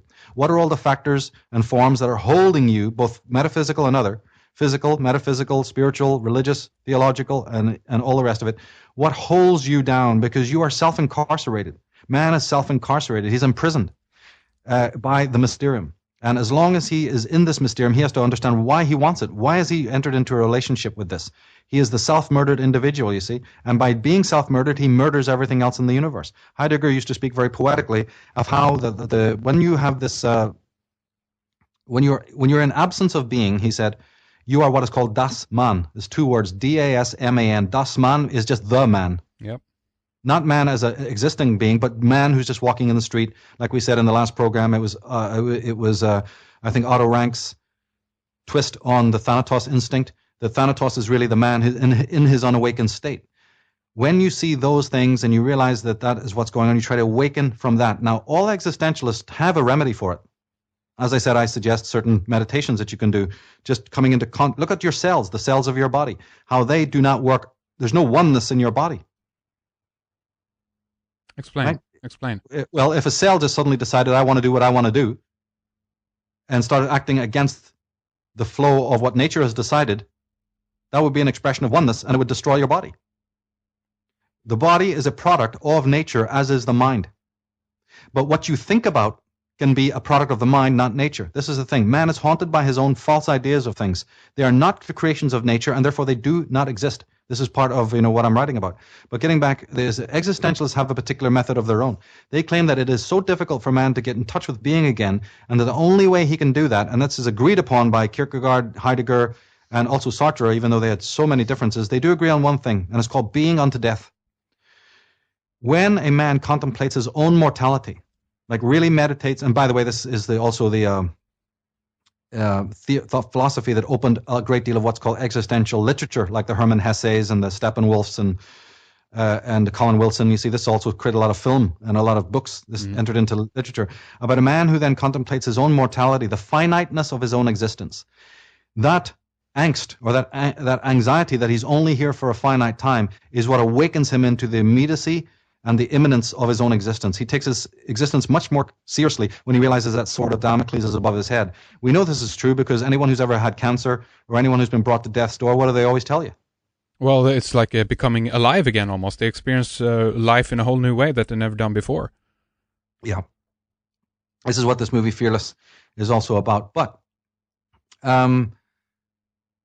just think I lost the trail of thought there. Oh, yes, that's right. It connects to nature again. Remember I was saying that nature creates mind and creates man? Mm-hmm.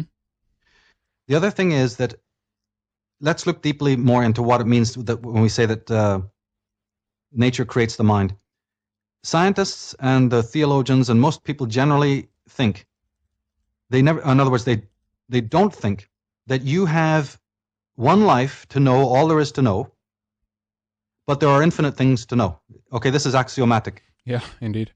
Axiomatic meaning something that cannot be freaking disproven. I mean, it's a fact of life, right?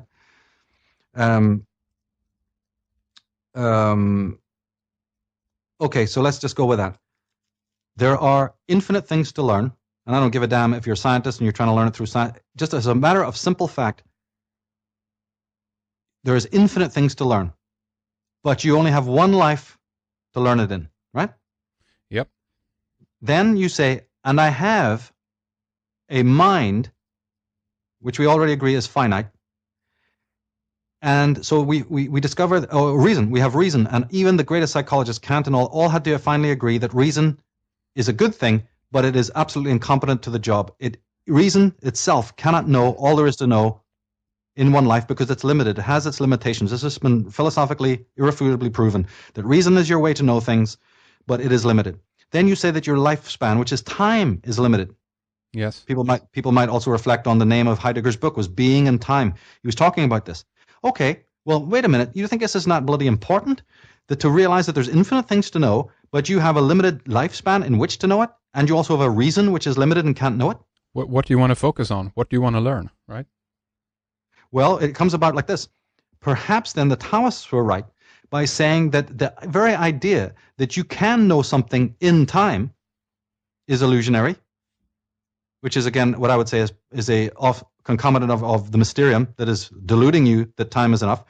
And also you've been deluded that reason is enough, because the Taoists neither endorse time nor reason. But they also do say that you can, in fact, have all-knowing.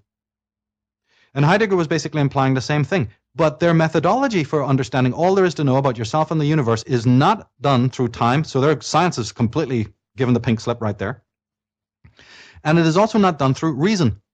And there is the rationalists and the idealists are given the pink slip. And we now come full circle to what the shaman talked about, which is existence.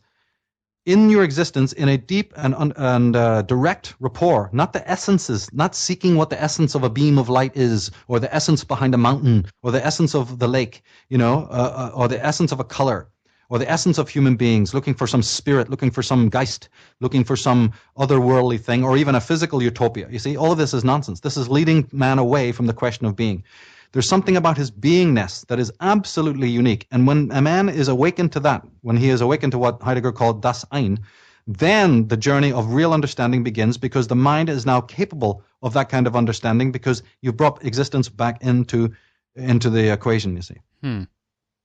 That's really interesting. And, one thing occurred to me as well. It's just simple observation about the world around you, learning and studying your surrounding, obviously, and that can be done from multiple, or in different ways, of course, but basically pointing out the absurdity of where the world is heading and pointing out the insanity of it all, kind of, as long as you don't identify it and wondering am I insane then? Because the world seems to be, what the relationship is there. But in one way, to me, it's like you can simply point out the absurdity of the world, learn and study it to kind of, and that's enough to remove yourself from it, that they can continue in their madness, in their way, but I'm here, I'm doing what I'm doing, I'm watching it from my end, from my perspective, for me at least. What do you think, Michael? Extremely important. This is what Ayn Rand talked about the egoistic man, that the egoistic man understands the importance of his own existence, vitally. But you see, let's take it apophatically, discover why it is that you can't do those things. Instead of trying to attain it in a masculine way, you just sit and start to discover what it is about you, how you've been conditioned to not imagine this. Why do you believe, that 1 minute there's everything to learn, and then you never took on board the fact that you have a extremely limited appearance. I mean, it's simply axiomatic that it can't be done. It simply can't be done, not by any scientist, not by any expert. And by embodying that, by still thinking that you can, you are now endorsing collectivism. You are now actually handing them bricks to build a new world order.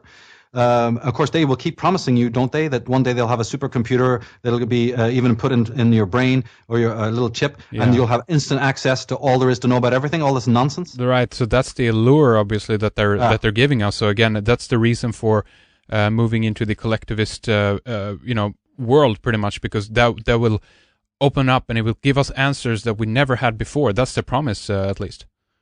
This is the beautiful carrot that they're offering you, because they know, again, that man inwardly knows what I'm talking about, that there's a big contradiction here. But when the ego has existed, remember we talked about the subjectivity aspect? Mm-hmm. This has I've listed about, I think, 5 of them, 5 negatives that come with subjectivity. One, I can go through a few of them if we have time. Yeah. One is, the first one we've already talked about, which is that the moment that you have a subjective ego, nature is positioned externally. It's foreign to you, basically, in substance and form. The second negative thing is that the subjective self, the ego, can now set the parameters of how the world of reality will be viewed. Meaning that you're not seeing the world as it really is, you're deciding, it's like you creating a little cinema window, and all reality has to pass in front of that window. Remember that the metaphor of the 3 blind men feeling a elephant, and everyone had to report what they thought it was? I never heard that one, actually, I know. Yeah, it's an Indian metaphor about an elephant is brought in front of 3 blind men, and each man is told to go and feel this elephant. They don't know what it is. And then they're all meant to describe it, being blind, and each one, of course, writes down it's a large mouse. I don't know, they come up with all sorts of weird, it's a snake, it's a serpent, So this is what the mind is doing to reality. It's like camera obscura, and everything in reality is meant to pass by this little window, but you've set the length, breadth, and heights and focus of that. The ego is now given this, and it's called freedom. The ego is now given the freedom to do that. People can think about that. The next thing that happens is that the ego can do the same thing with its own vision of self. The ego has not only put a window vista to the world like that, it has put the similar vista with prearranged coordinates to the unconscious, or like we said, the greater self. So it monitors and polices and censors and filters a man's vision of his own self, right? Yeah. And the last thing that it does, one of the other things that it does anyway, by the way, not to forget saying that by filtering the world, what the mind ends up with then after 13 years, 20 years, whatever, is all of its own content about what it feels the world is. It set those parameters to monitor the world so that it could gain an understanding of what the world is. In the end, Henrik, the understanding of what the world is becomes more important than what the world is. Yeah, well, exactly. And again, I come from the point of view that there's a reason and a function for that from the brain's point of view, because I think that if we would have opened the floodgates, so to speak, where we take in everything, it would just be too much, meaning that the limited point of view that we have is actually very good, but we cannot allow ourselves to be defined by it as well. We need to know that it is limited and for what reasons it's limited. And when we realize that, maybe then we can consciously begin to expand, and get the full perspective. You know what I mean? Although I would say that comes from the influence of the Mysterium. Explain. The idea that we think that if we were left to open to the world and all the stimuli, it would be too much is an illusion. Mm. It is that way for the ego, but then the ego is the Mysterium haunted thing. It's setting the parameters of what we know. Mm-hmm. Mm-hmm. So one has to sort of doubt that. I don't think so. I think that if you actually could get rid or downplay the ego, or at least put it in its own place, or remove these parameters, you might have a completely different experience. But then again, obviously, absolutely, and we could argue. Very interesting that idea. Actually, I haven't thought about that. But one of the last things is that we've got to notice that the mind, because it is now filled with these ideas about world that it is already filtered and arranged in a hierarchical model, that storage becomes that data about the world then becomes the world. So what I see, it ties into your first question about where we're heading with technology. This is a technological arrangement, because the ego has acted technologically. It has filtered and screened out the data of the world and arranged it in a certain hierarchical form. That form then becomes more important than the world as it really is. And as time goes by, man is actually losing reality. Mm. And this is why you even have in the last 20, 30 years the rise of things that are literally called virtual reality. Yeah, exactly. To me, this is the advent of computer games, of certain kinds of interactive movies. I'm not saying it's bad. Remember, we're not talking about good and bad and wrong and right. We're just saying, look at how these things arise. You plant the seed, something will grow from it. Yeah. All of this virtuosity and sort of a proxy and voyeurism that we see in the world, and even the technologies to make life smoother, to make life more interesting, et cetera, is part of this, because man actually knows he and nature, he and reality are getting further and further apart. The global village is the ultimate concomitant of that, just like was shown by Patrick McGowan in The Prisoner. That's really really interesting. And again, the emergence of virtual reality going into games, and again, it's all about the fact that we go deeper also into the illusion, because again, if we tie it back with the ideas we talked about before, that we might already in one way be living in a computer generated reality. I mean, it can be an organic computer in that sense, or more like just a function of it, that it operates like a computer program. But now what we're doing is that we're getting another one inside this one, and we're going just deeper and deeper into the illusion, if you know what I mean. Right. And then the one of the last things that the subjective mind is able to do is this. It not only loses interest in with the real. Remember the time when man was connected to the noumena? Like I said, he was linked umbilically to the nature. The bicameral mind again, basically. Yeah. Before he was subjective. Of course, this is always the very word neter, N-E-T-E-R, meant the godly or the spiritual. In Egyptian was the word we get nature from. Mm-hmm. And they had a reason for having theriomorphic gods. It's because they were coming from this state in which nature and mind was one. I believe that sort of changed, again, going back to the time of Akhenaten or slightly before. But anyway, because this has happened, in the time when man was connected to nature, you might want to look at it this way, that man's face was reflected back to him directly in nature. Nature was man and man was nature. He was one. He was connected. When the ego came about, it's almost like the projection of man's own visage in nature faded. In other words, nature dropped man's image because man was no longer there. It's literally man had ceased to exist. He's a simulacra of what man really was. Now when man is in the subjective state, he hungrily and desperately, especially since the age of trauma when the ego was born, it looked back into nature to find its face there and didn't find it. Not realizing that ego is the cause. And ever since, man has been looking to find its face in nature. Not being able to find his face in nature, he became even more disturbed, and his antipathy towards nature increased. Technology. Is that you think when we start to kind of, how should we put it, project our image onto it, meaning that we anthropomorphize things, we put a smiley face on the sun, etc.? That's it. Anthropomorphism is the dire consequence of a lot of historical philosophy and technology. It's even haunted many decent forms of eco philosophy and so on and so forth. And man, through his technology, one aspect of his technology is that he is now desperately trying to embed his own face again where it is no longer there. Right. What is, just explain what you mean by eco. What do you say? Eco. Well, the eco philosophers, like the deep ecology movement and. Right. Like, for instance, we identify with the polar bear, so that becomes the symbol of the climatic change movement. Is that what you're talking about? No, not necessarily. I'm speaking about certain schools that are like neo-pagan, or they do want a much more holistic. They do realize that God is nature, nature is God. Mm-hmm. And they preach this: that let's get out of civilizations. The sort of anarchistic model. Okay, I see what you mean. Okay, yeah. They're good, I believe. I'm very much in favor of some of what these guys are doing. But some of them have this anthropomorphic, romantic idea, you see. And that's, again, an inauthentic way of seeing human beings there. It's not altogether negative. I mean, William Wordsworth, if you read his poetry, he's right on the ball, and many of them, other ones were as well. And, of course, Rainier Mary Rilke and others who've done this, and Holderlin. There's so much beauty in the poetry that do talk about this, because they're not victims of the technological mindset, of course. The poets are, by definition, even Heidegger agreed, the ones who are back in a natural rapport with the natural. But when you're not, you then, through technology, force your footprint onto nature. Mm.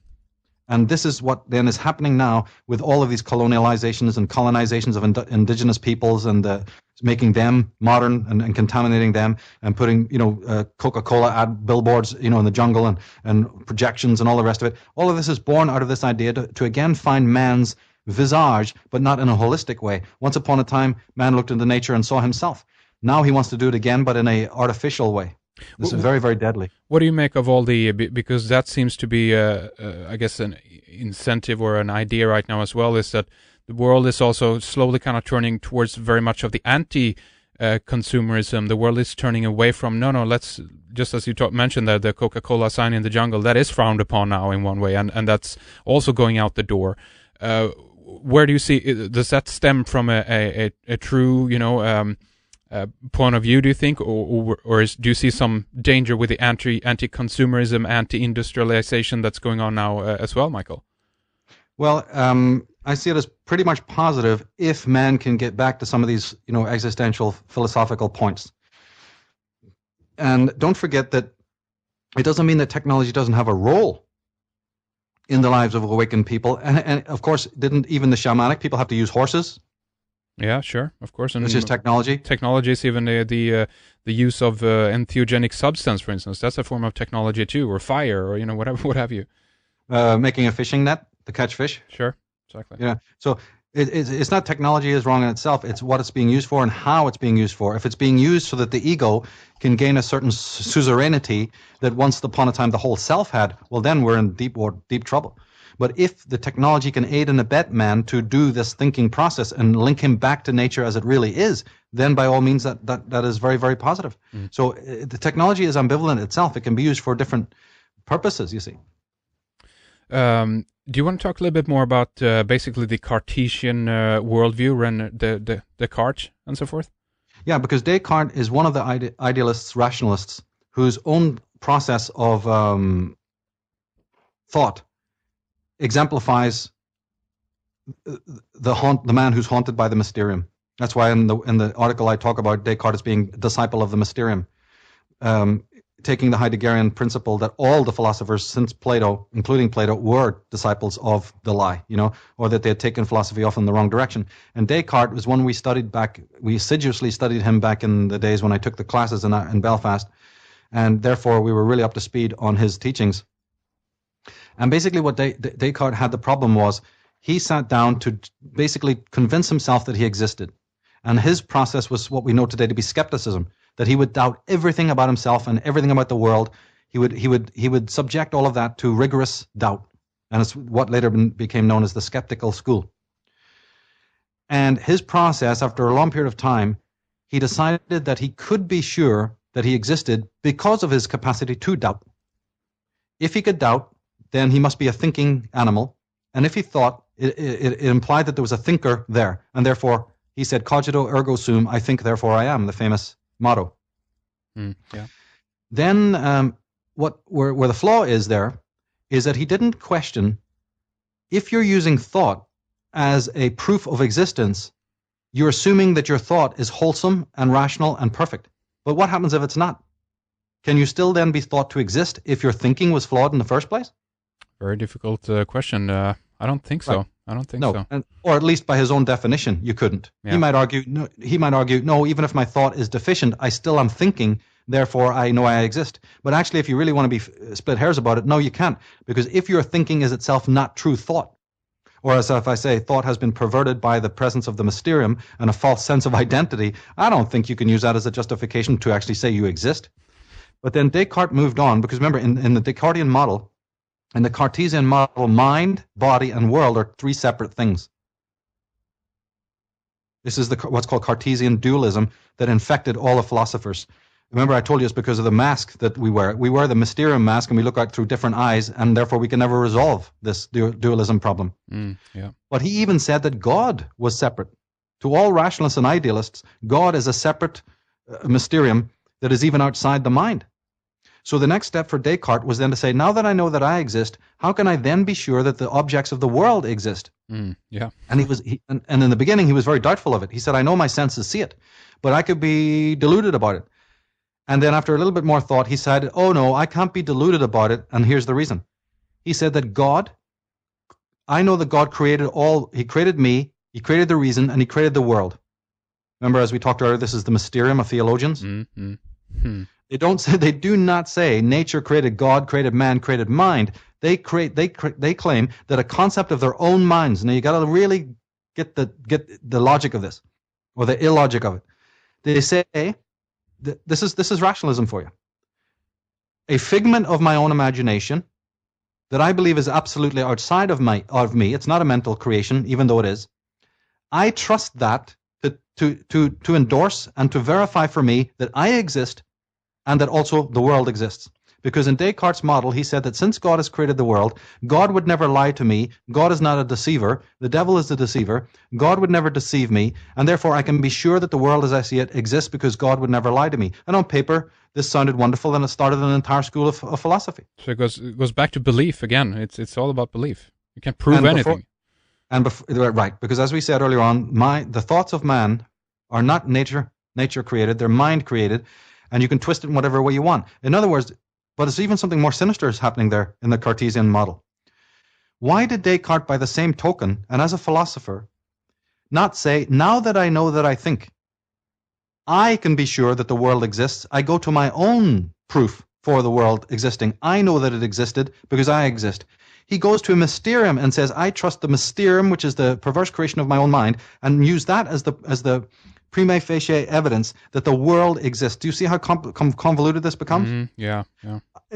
Maybe even if he had come from an existentialist point of view and go, look, I just trust that the world exists because I know I do. Maybe he would have been onto something there, but he didn't. Could it be that he, lived in a time, because I can't recall this now, what era I lived in? Could the church still be involved here in some way? Meaning that he incorporated this into his worldview in order to not be, hanged or something for being a heretic. Well, this is what we were taught. It's true. That's what Alan, my philosophy teacher, insisted, that Descartes wanted to save himself from being thrown into a dungeon, and therefore had an elaborate propaganda campaign to make his own philosophy look Christianized. Yeah. Because he would have been dragged out and hung, really tortured. So, yes, that's part of it. But nevertheless, since that we can't be 100% sure of that, we have to go by his own philosophy. We can't think about these possible outcomes or versions of what he did. Yeah, sure. Yeah, they're speculative, you see. All we can know is what the man wrote down. And as far as he's concerned, his philosophy said that God, that is not me. God is outside nature. God is the prime mover. He is not going to deceive me, so I can trust. But when we look at that from an existential point of view, it has no validity. And therefore, all forms of rationalism and idealism that arose, even the Hegelian forms and all of this, are made null and void. And in fact, they were already made null and void under their own weight. By the time of Immanuel Kant, the entire rationalistic ship had ground to a complete halt, and along came Kant to try and resolve those issues, and that itself is a very fascinating story, which we don't have time to get into. Well, again then, Michael, to sorry to bring this up again then, but just to make the modern example, climate gate and all this stuff again, it's being that data is being dismissed basically in the mainstream media for the same reasons that we're talking about here. It's supposed to be science, but it isn't. It isn't the observance of the actual data that is taken into effect here. It's a belief that what we can see with the data that they have revealed is that it's true. So it doesn't matter if people lie or skew the data in order to prove that it's right, because we need to do something about it, and we know now that this is the case.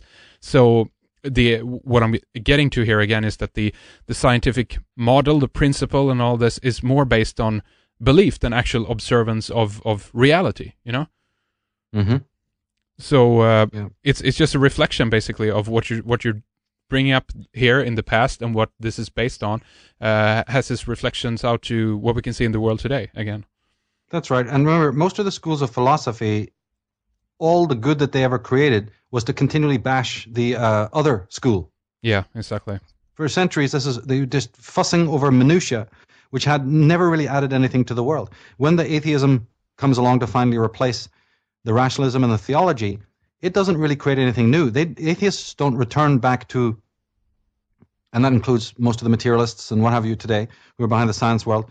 They don't turn back to what is really the question of existence. They just create another mysterium for themselves. That mysterium shares many of the effects of the previous mysterium. You may have taken off the sort of theological edge to it, but you still have the same mysterium when it comes to psychology. In other words, like we said, the mysterium creates a false understanding of oneself. Well, the people who are running the world today are still disaffected by that. That didn't go out the door just because they said there's no God. Right, exactly. Right? They still have a faulty understanding of their own existence. And secondly, they even have a deeper mysterium, which is a false understanding of nature itself. Right? Nature has become the new, or not nature itself, but a perverted understanding of nature, which is partly anthropomorphic and other problem, technological, that it doesn't have a consciousness and so forth and so on, became the new form of mysterium. And see, when that one's dead, there'll be another one. Yeah, of course. It's the new God, basically, the new religion that you're talking about, right? Because right. Again, if it's true what you say about the death of Christianity and all the other religions, then humankind might want to go for something else. They want to have something to still cling on to, a new mysterium, just as you say. And this is what has been happening right across the board. There's many examples of this, by the way.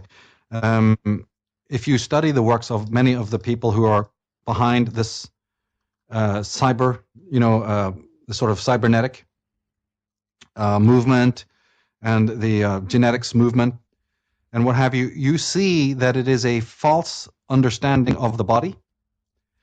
It is a false understanding of nature that is ultimately behind what they're doing. Yeah. The whole idea that fixing what isn't broken and so forth and so on. This is, again, a misunderstanding of how nature operates and what nature is. And until people really understand these fundamentals, understand the depth of the delusion in which they're caught in, there's never going to be really any quantum change. Remember we said at the very beginning that this concept of the mysterium is a definition of human neurosis. Yeah.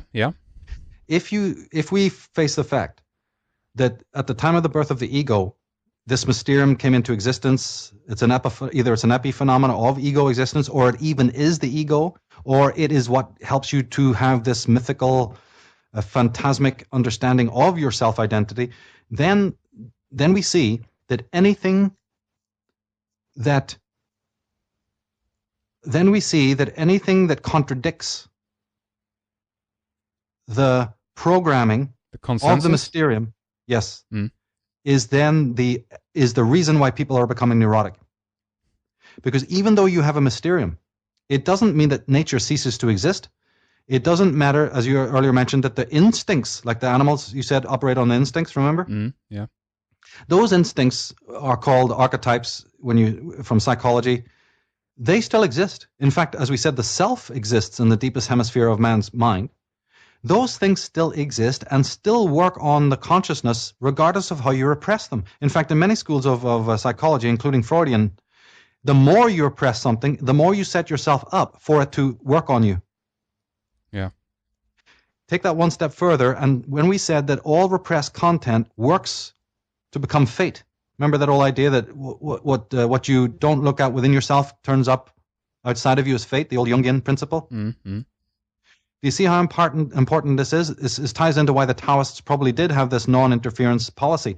They knew fine well that the man who is struggling with himself, who desperately wants to repress his true self, he's not going to win that battle because that sense of self is too strong. And the very act of suppressing it, suppression is what the world does, repression is what we do. So the mind the unconscious mind, all the content of the unconscious is put there because of suppression by the world, to which you must conform in order to have a worldly existence. And it is repressed by your own ego in order to create a false homeostasis so that you can feel that you have this false sense of identity. But those repressed aspects of yourself have many ways of coming back and invading your consciousness and pulling you back to the true homeostasis, which man for centuries and millennia now has tried to resist, you see? Mm. So the tension is then created between the non-man, the inexistent man, and the existent man. Existence, nature, will always be there. It will always creep up on you. Heisenberg said it. He goes, are we really seeing an experiment as we want to, or are we seeing... He has a quote somewhere, it's in the article I wrote, where he says, we don't see nature as it really is. We see only our impressions about nature. Yeah. Schopenhauer said, the world is my idea. Hegel, others, they've all said this.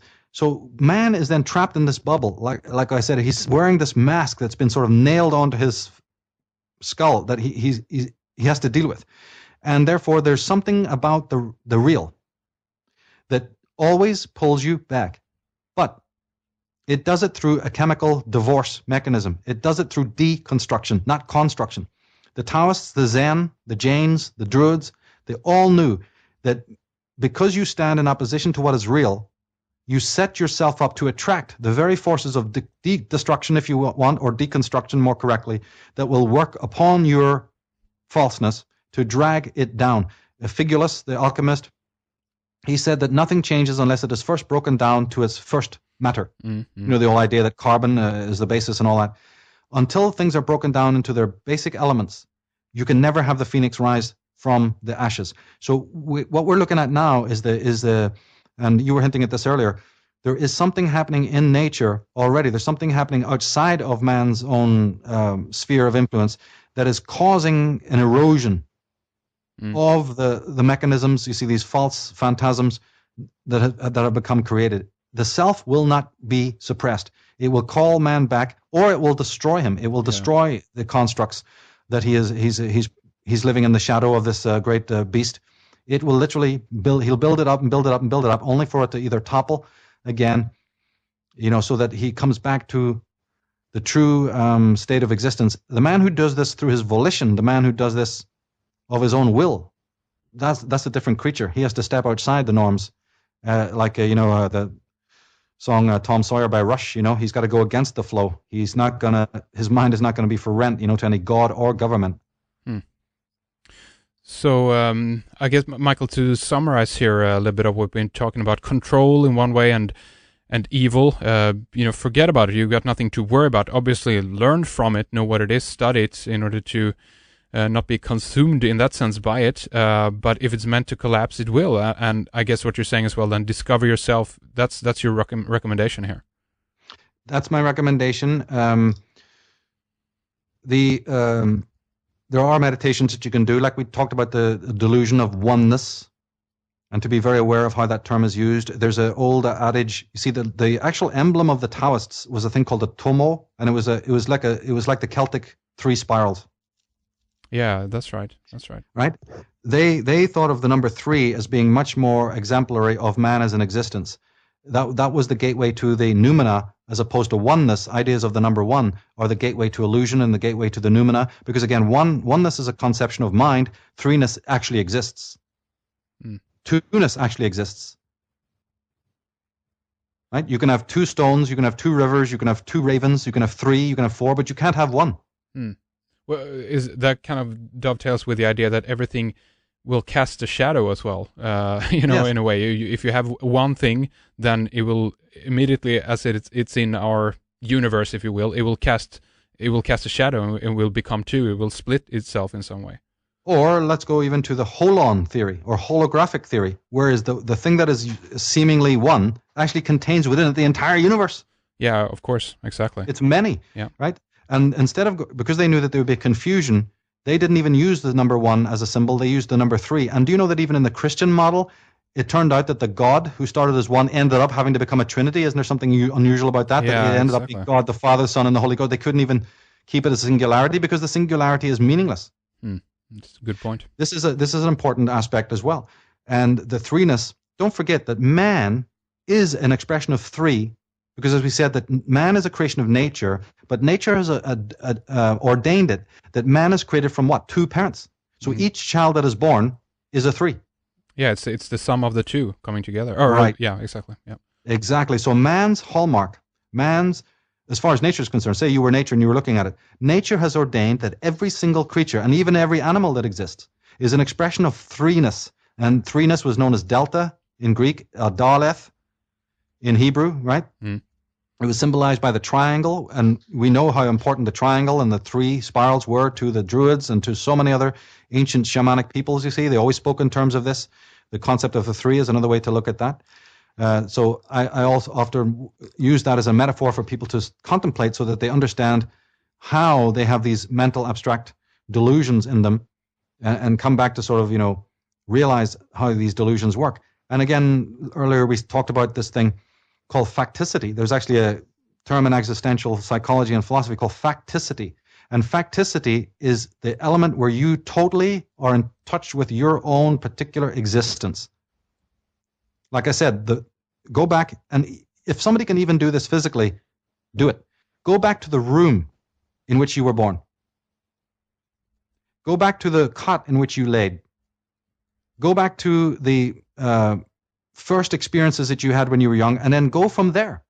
Try to track, even if you only have to do it in your mind, then okay. But even if you can do some of this physical, look at the clothes that you once wore. Look at the pencil that you once wrote with in school. These things lie in the attic, so to speak. And Heidegger was very much into this. He was always talking about how you don't see the doorknob when you open it. You have no feeling when you sit in a chair of that experience. What is the chair doing?